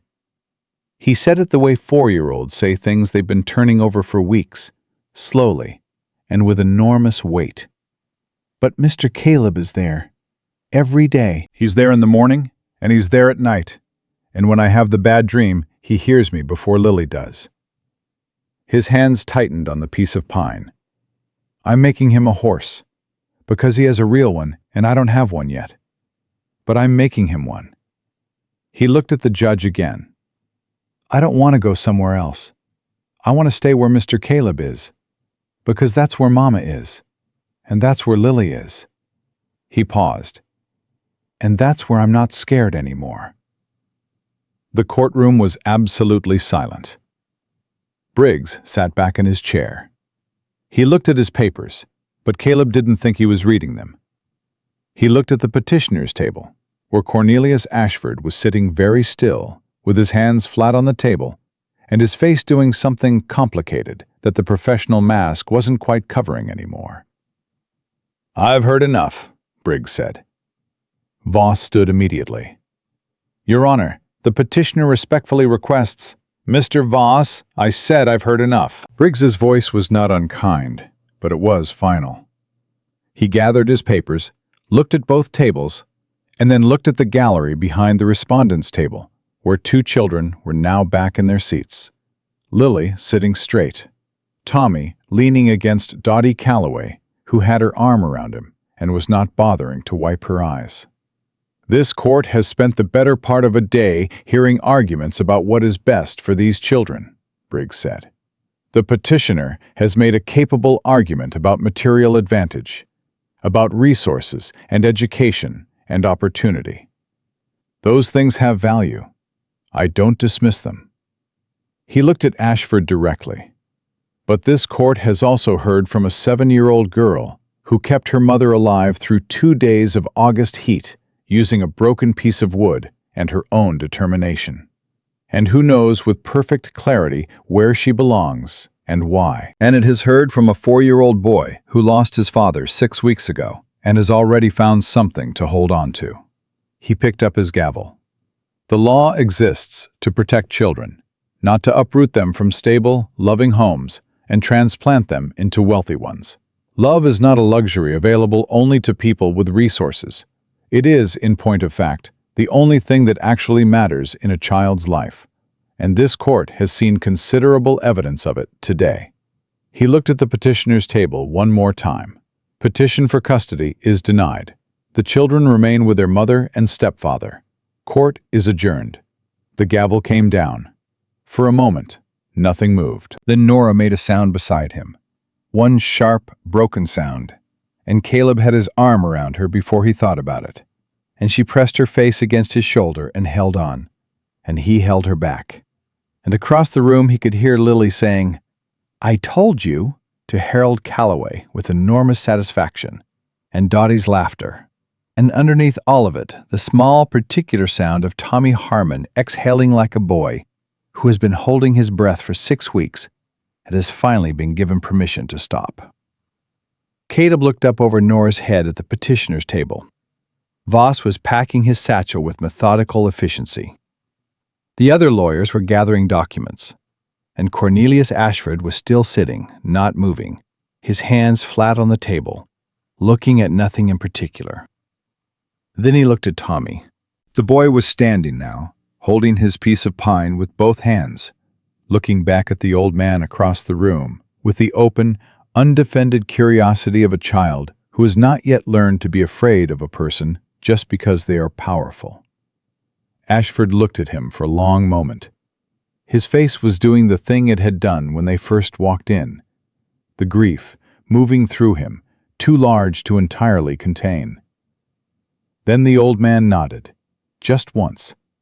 Something in it that was not concession exactly, but close.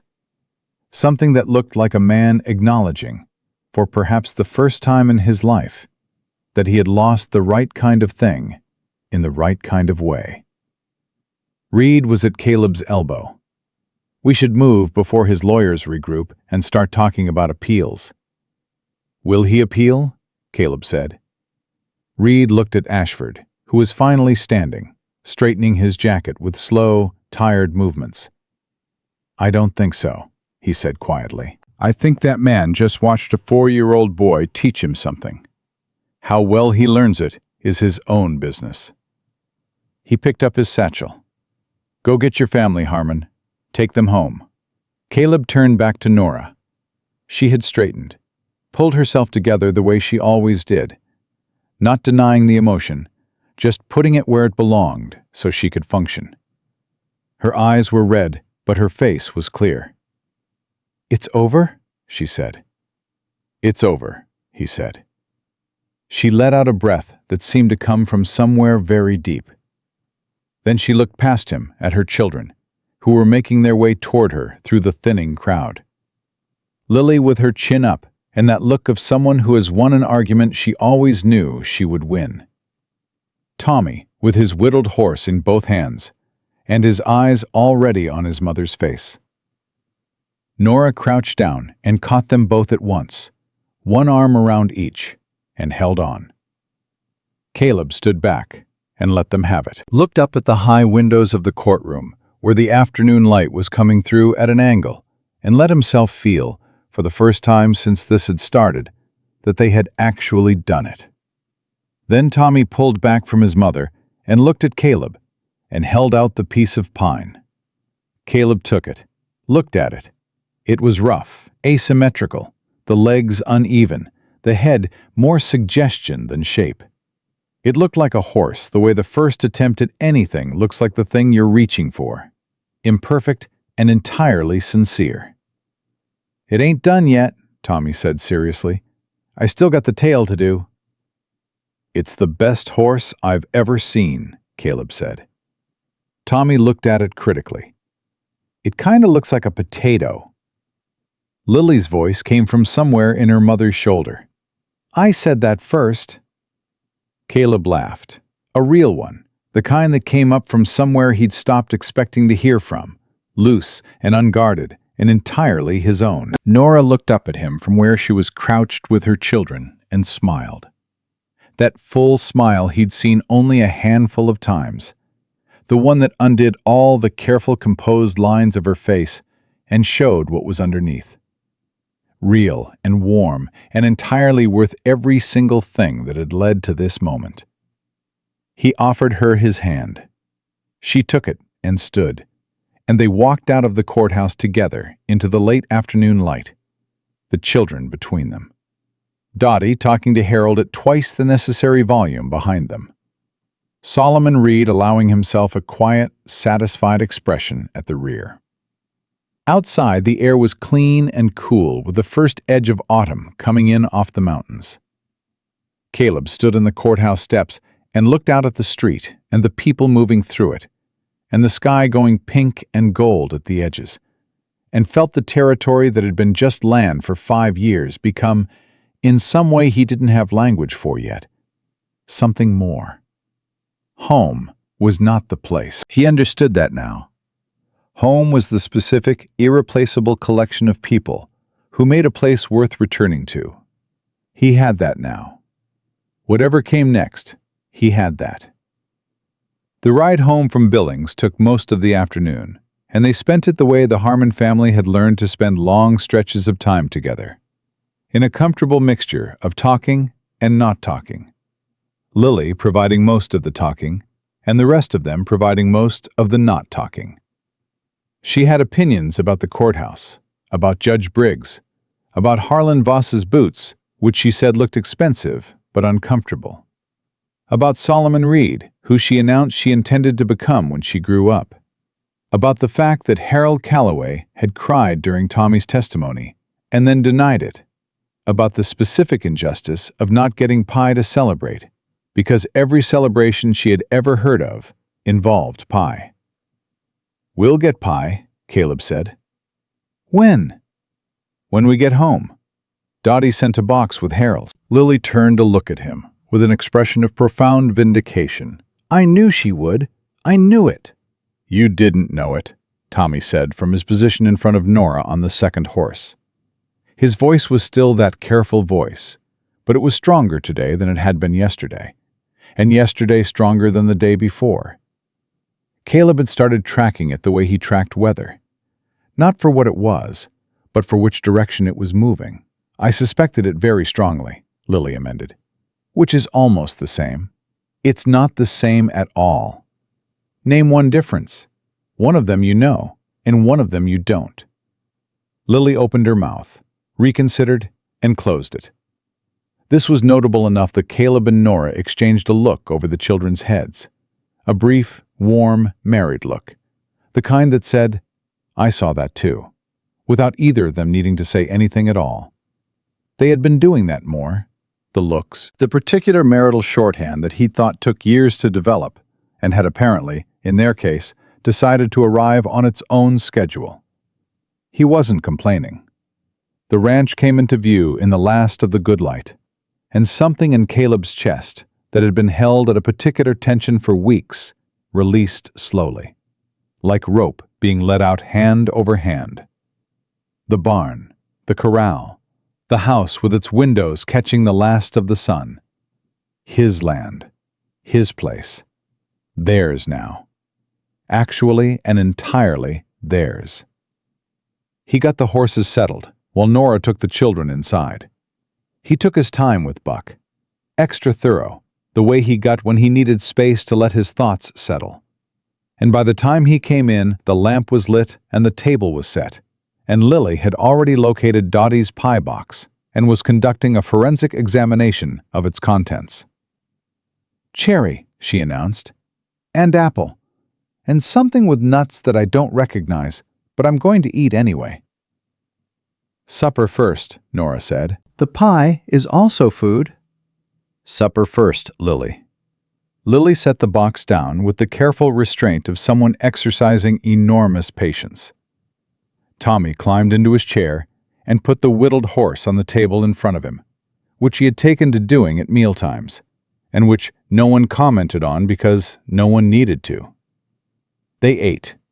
Simple food, what Nora had put together from what they'd left behind. Beans and cornbread and the last of the good butter. Caleb had eaten alone at this table for 3 years, and had grown so accustomed to the quiet that he'd stopped hearing it. Now he sat in the middle of his family's noise and felt the quiet of those years, like a country he'd traveled through and finally left. After supper, after the pie, which was everything Lily had believed it would be and more, after Tommy had been talked through his bedtime routine and Lily had been reminded twice that reading by lamplight was acceptable and reading under the blanket with a candle was not. After the house had gone still, except for the sound of 2 children breathing in the loft above them, Caleb sat at the table with Nora and 2 cups of coffee and the particular quiet of people who have come through something together and arrived somewhere real. Nora had her hands around her cup. She was looking at the table, but not at anything on it. Thinking. He let her think. "Cornelius looked at Tommy," she said finally. "At the end, before we left." "I saw." "What did you make of it?" Caleb thought about the old man's face, the grief in it, the way the professional mask had slipped for just a moment and shown what was underneath. Not villainy, just an old man's loss, dressed up in power and given lawyers to carry it out. "I think he saw Daniel," he said, "and I think it cost him something to lose." Nora was quiet a moment. Daniel would have forgiven him eventually. He wasn't built for holding grudges. It wasn't in him. She paused. "I don't know if I am." "You don't have to decide that tonight." "No," she looked up. "Do you think he'll come back? Try again?" Caleb thought about the way Ashford had sat at that table at the end, hands flat, not moving. The single nod toward Tommy. The look of a man who has run out of the particular fuel that had been driving him. "No," he said. "I don't think so.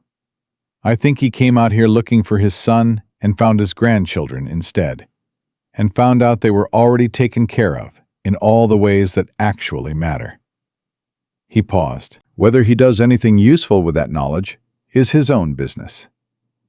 Nora nodded slowly. "Reed said there might be a letter, that Ashford's lawyers indicated he might reach out.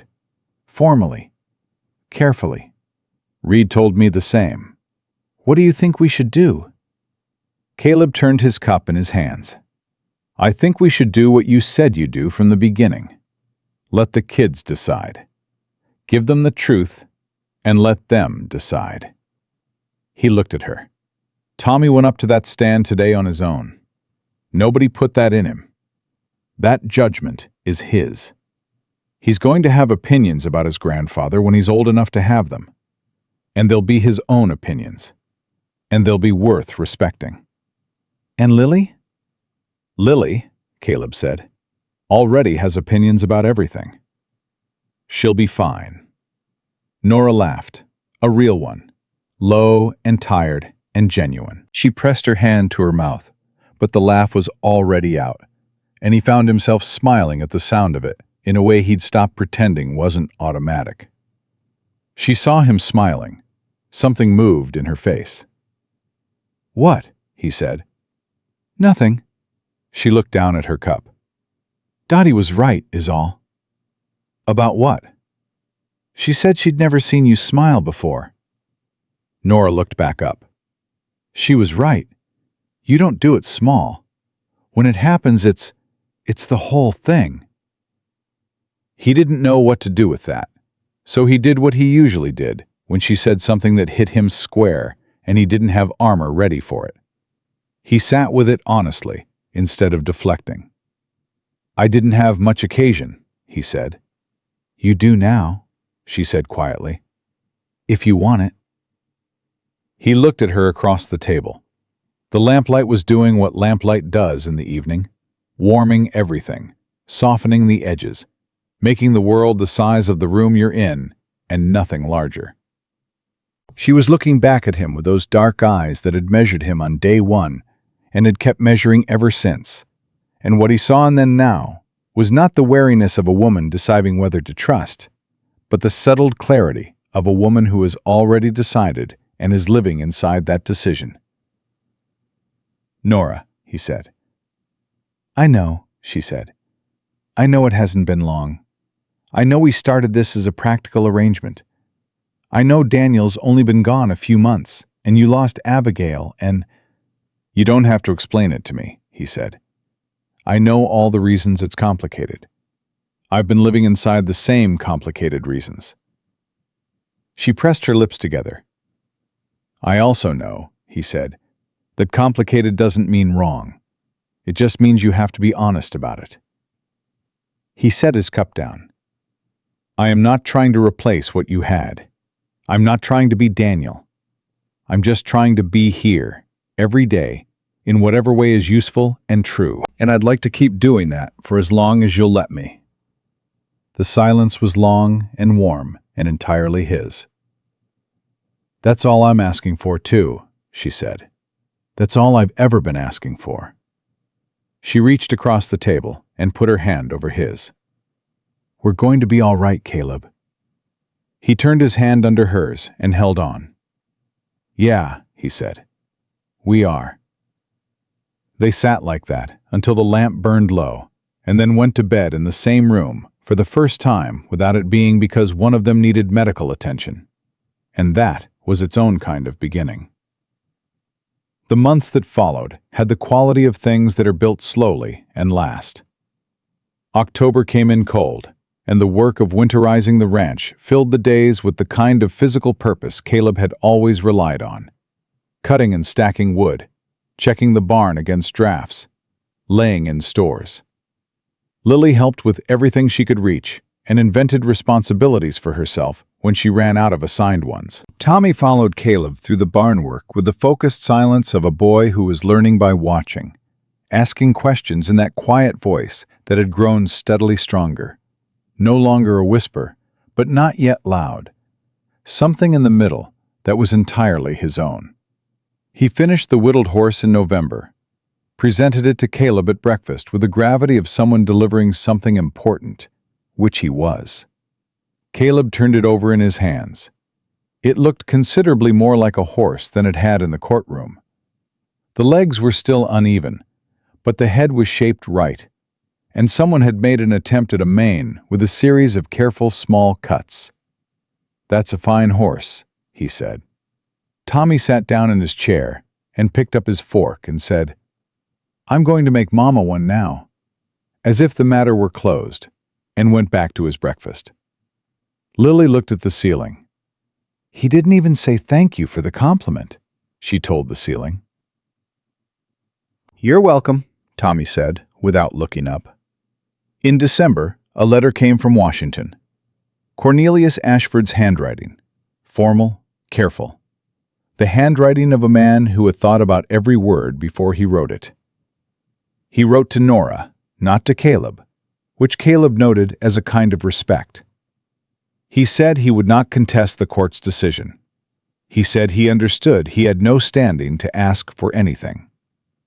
He said that if the children ever wished to correspond, he would welcome it, and if they never did, he would consider that a consequence he had earned. He did not apologize. Caleb respected that, too, in a hard way. Apologies that come too late have a particular smell to them, and Ashford had apparently learned enough to know that. At the bottom of the letter, below his signature, in handwriting that was slightly less controlled than the rest, the handwriting of a man who had paused here longer than anywhere else, he wrote, "My son would be glad of what you've built for them. I believe that now." Nora read the letter twice, then set it on the table and looked out the window for a long time. Caleb sat across from her and did not say anything until she was ready. "I'm going to let Lily read it," she said finally, "when she's older. Old enough to decide what she thinks of him." "And Tommy?" "Tommy will figure out his own version of it. He always does." Caleb nodded. She looked at him. "Are you all right with me not being ready to forgive him yet?" "You don't need my permission to feel what you feel," he said. "I know I don't. I'm asking because it matters to me what you think." He held her gaze. "I think the man lost his son, and let grief make him into someone his son wouldn't have recognized. I think it cost him the one chance he had at what was left of that son. And I think that's a punishment plenty severe enough without you adding forgiveness on top of it before you're ready." He paused. "When you're ready, you'll know. That's between you and your conscience, not you and me." She reached across and squeezed his hand once, firm and brief, the way she did when words would be too much. He squeezed back. Spring came the way Montana springs came, sudden and almost violent in its greenness after so much brown and white. The whole world deciding at once that it had been patient long enough. Lily turned 8 in April and declared this fact to every person within half a mile of the ranch. Tommy turned 5 in May and was considerably more measured about it, accepting congratulations with the dignified calm of someone who had expected to reach this milestone and saw no reason to be dramatic about it. Caleb took him to pick out a horse that week. A small, dun mare, gentle and patient, with the good sense to stand still while a 5-year-old figured out what he was doing. Tommy named her Maple on the spot, for reasons he did not explain, and she accepted the name with equanimity. "She's perfect," Tommy told Caleb solemnly, standing at the fence watching the mare move. "She is," Caleb agreed. "Now I have a real one," Tommy said, "like in the carving." Caleb looked down at the boy, 5 years old, small and serious, and entirely himself, watching his horse the way he watched everything he cared about, with his whole, quiet attention. Not his father's son in any way that diminished who his father had been. Not Caleb's son in any way that tried to replace what couldn't be replaced. Just Tommy, entirely and specifically Tommy, who had once sat beside his dying mother and counted her breaths with his hand on her chest, and who now stood in Montana's sunshine watching a dun mare and holding the carved horse in his pocket because he still carried it everywhere, and who had rebuilt his voice, word by careful word, into something strong enough to say what he meant. "Tom," Caleb said. The boy looked up. "Your daddy would be proud of you." Tommy thought about this for a moment with the seriousness he brought to things that mattered. "Do you think he knows?" he asked. "Where he is now? Do you think he can see?" Caleb didn't have a clean answer for that. He'd stopped believing in clean answers years ago. But he knew what the boy needed, which was not the same thing. "I think," he said carefully, "that if there's any way for a man to know how his children turned out, your daddy knows. And I think he's resting easy." Tommy nodded slowly, looked back at Maple. "Good," he said. "I'd want him to." Summer arrived, and with it the busy season. The horses, the fences, the endless particular work of keeping a working ranch running through the long days. Caleb hired 2 hands from the neighboring property, brothers named Cole and James, who were young and willing and learned fast. Lily took it upon herself to manage their education in what she considered important matters, which covered everything from the proper way to stack hay to the correct opinion on the territorial government's latest land policy. Cole told Caleb privately that the girl was the smartest person on the property. Caleb told him privately to not let her hear that, because her head was already appropriately sized for her hat, and they didn't need to change that. On an evening in late July, exactly 1 year from the afternoon Caleb had ridden over a ridge and heard a child's voice saying, "Breathe, breathe, breathe," into the empty Montana air, he found Nora sitting on the porch steps in the last of the light. He sat beside her, the way he always sat beside her, close, deliberate, leaving no ambiguity about the choice. She was looking out at the yard where Tommy and Lily were running some elaborate game involving the barn cats and a length of rope and rules that changed every 30 seconds in Lily's favor. "1 year," she said. "1 year," he agreed. "I was thinking about that afternoon, what it looked like when you rode up." She paused. "Lily told me later that she thought you were going to be like the others. She said she was ready to fight." "She was. She had that board up before I cleared the ridge." Nora shook her head slowly. "She'd been standing there for 2 days, holding a piece of wood over my face in 100 degrees.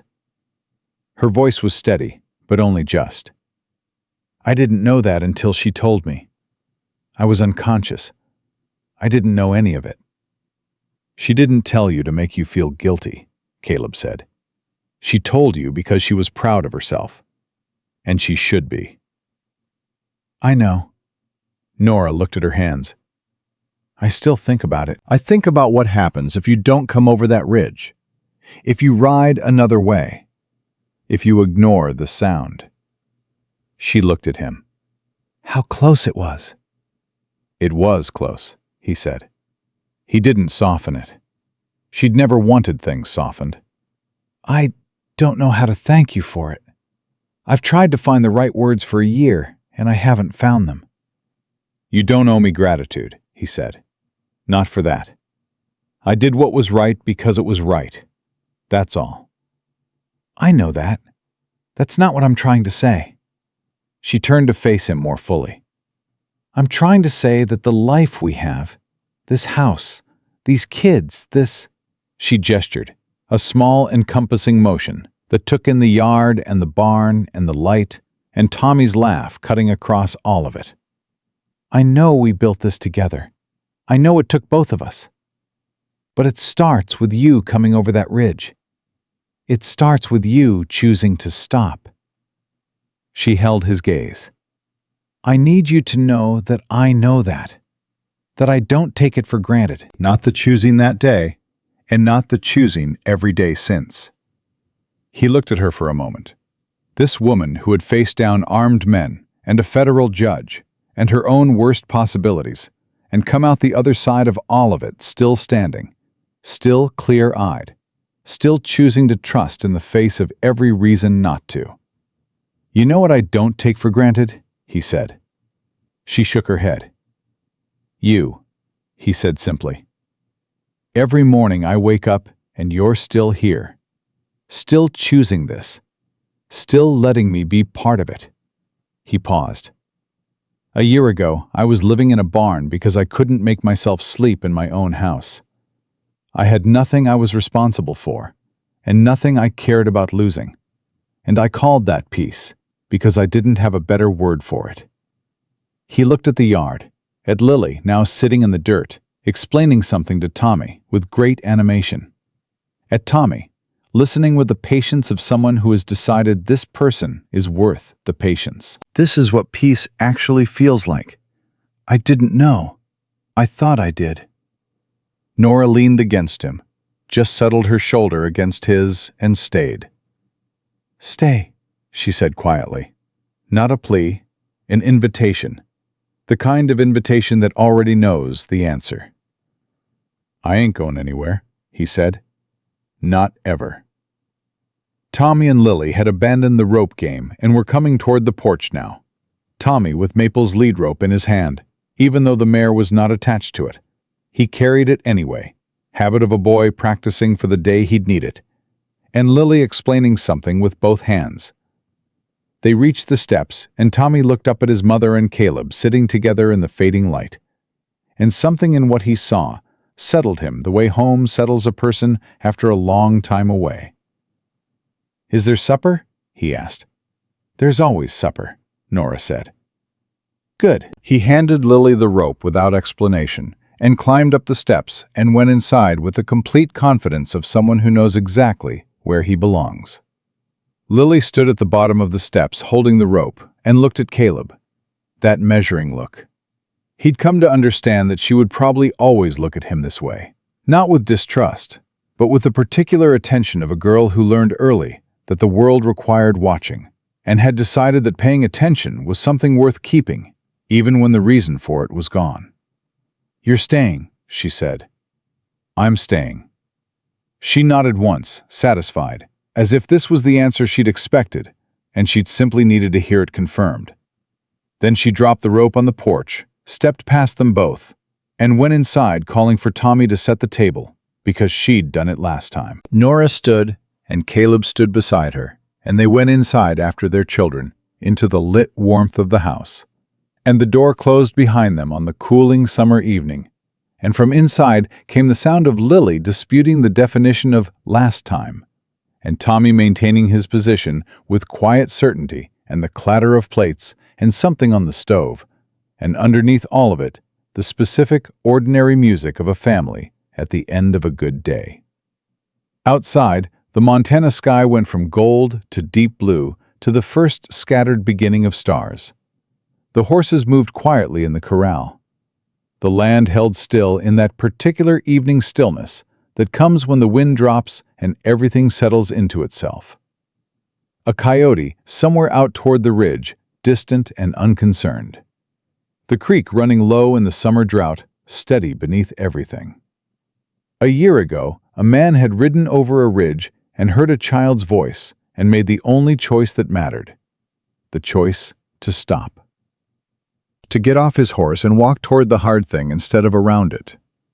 To raise his hands and let a 7-year-old girl decide whether he could be trusted. She had decided. And from that decision, slowly, imperfectly, stubbornly, and with more love than any of them had expected to find, a family had built itself in the Montana territory, out of loss and grief and one good man's willingness to show up.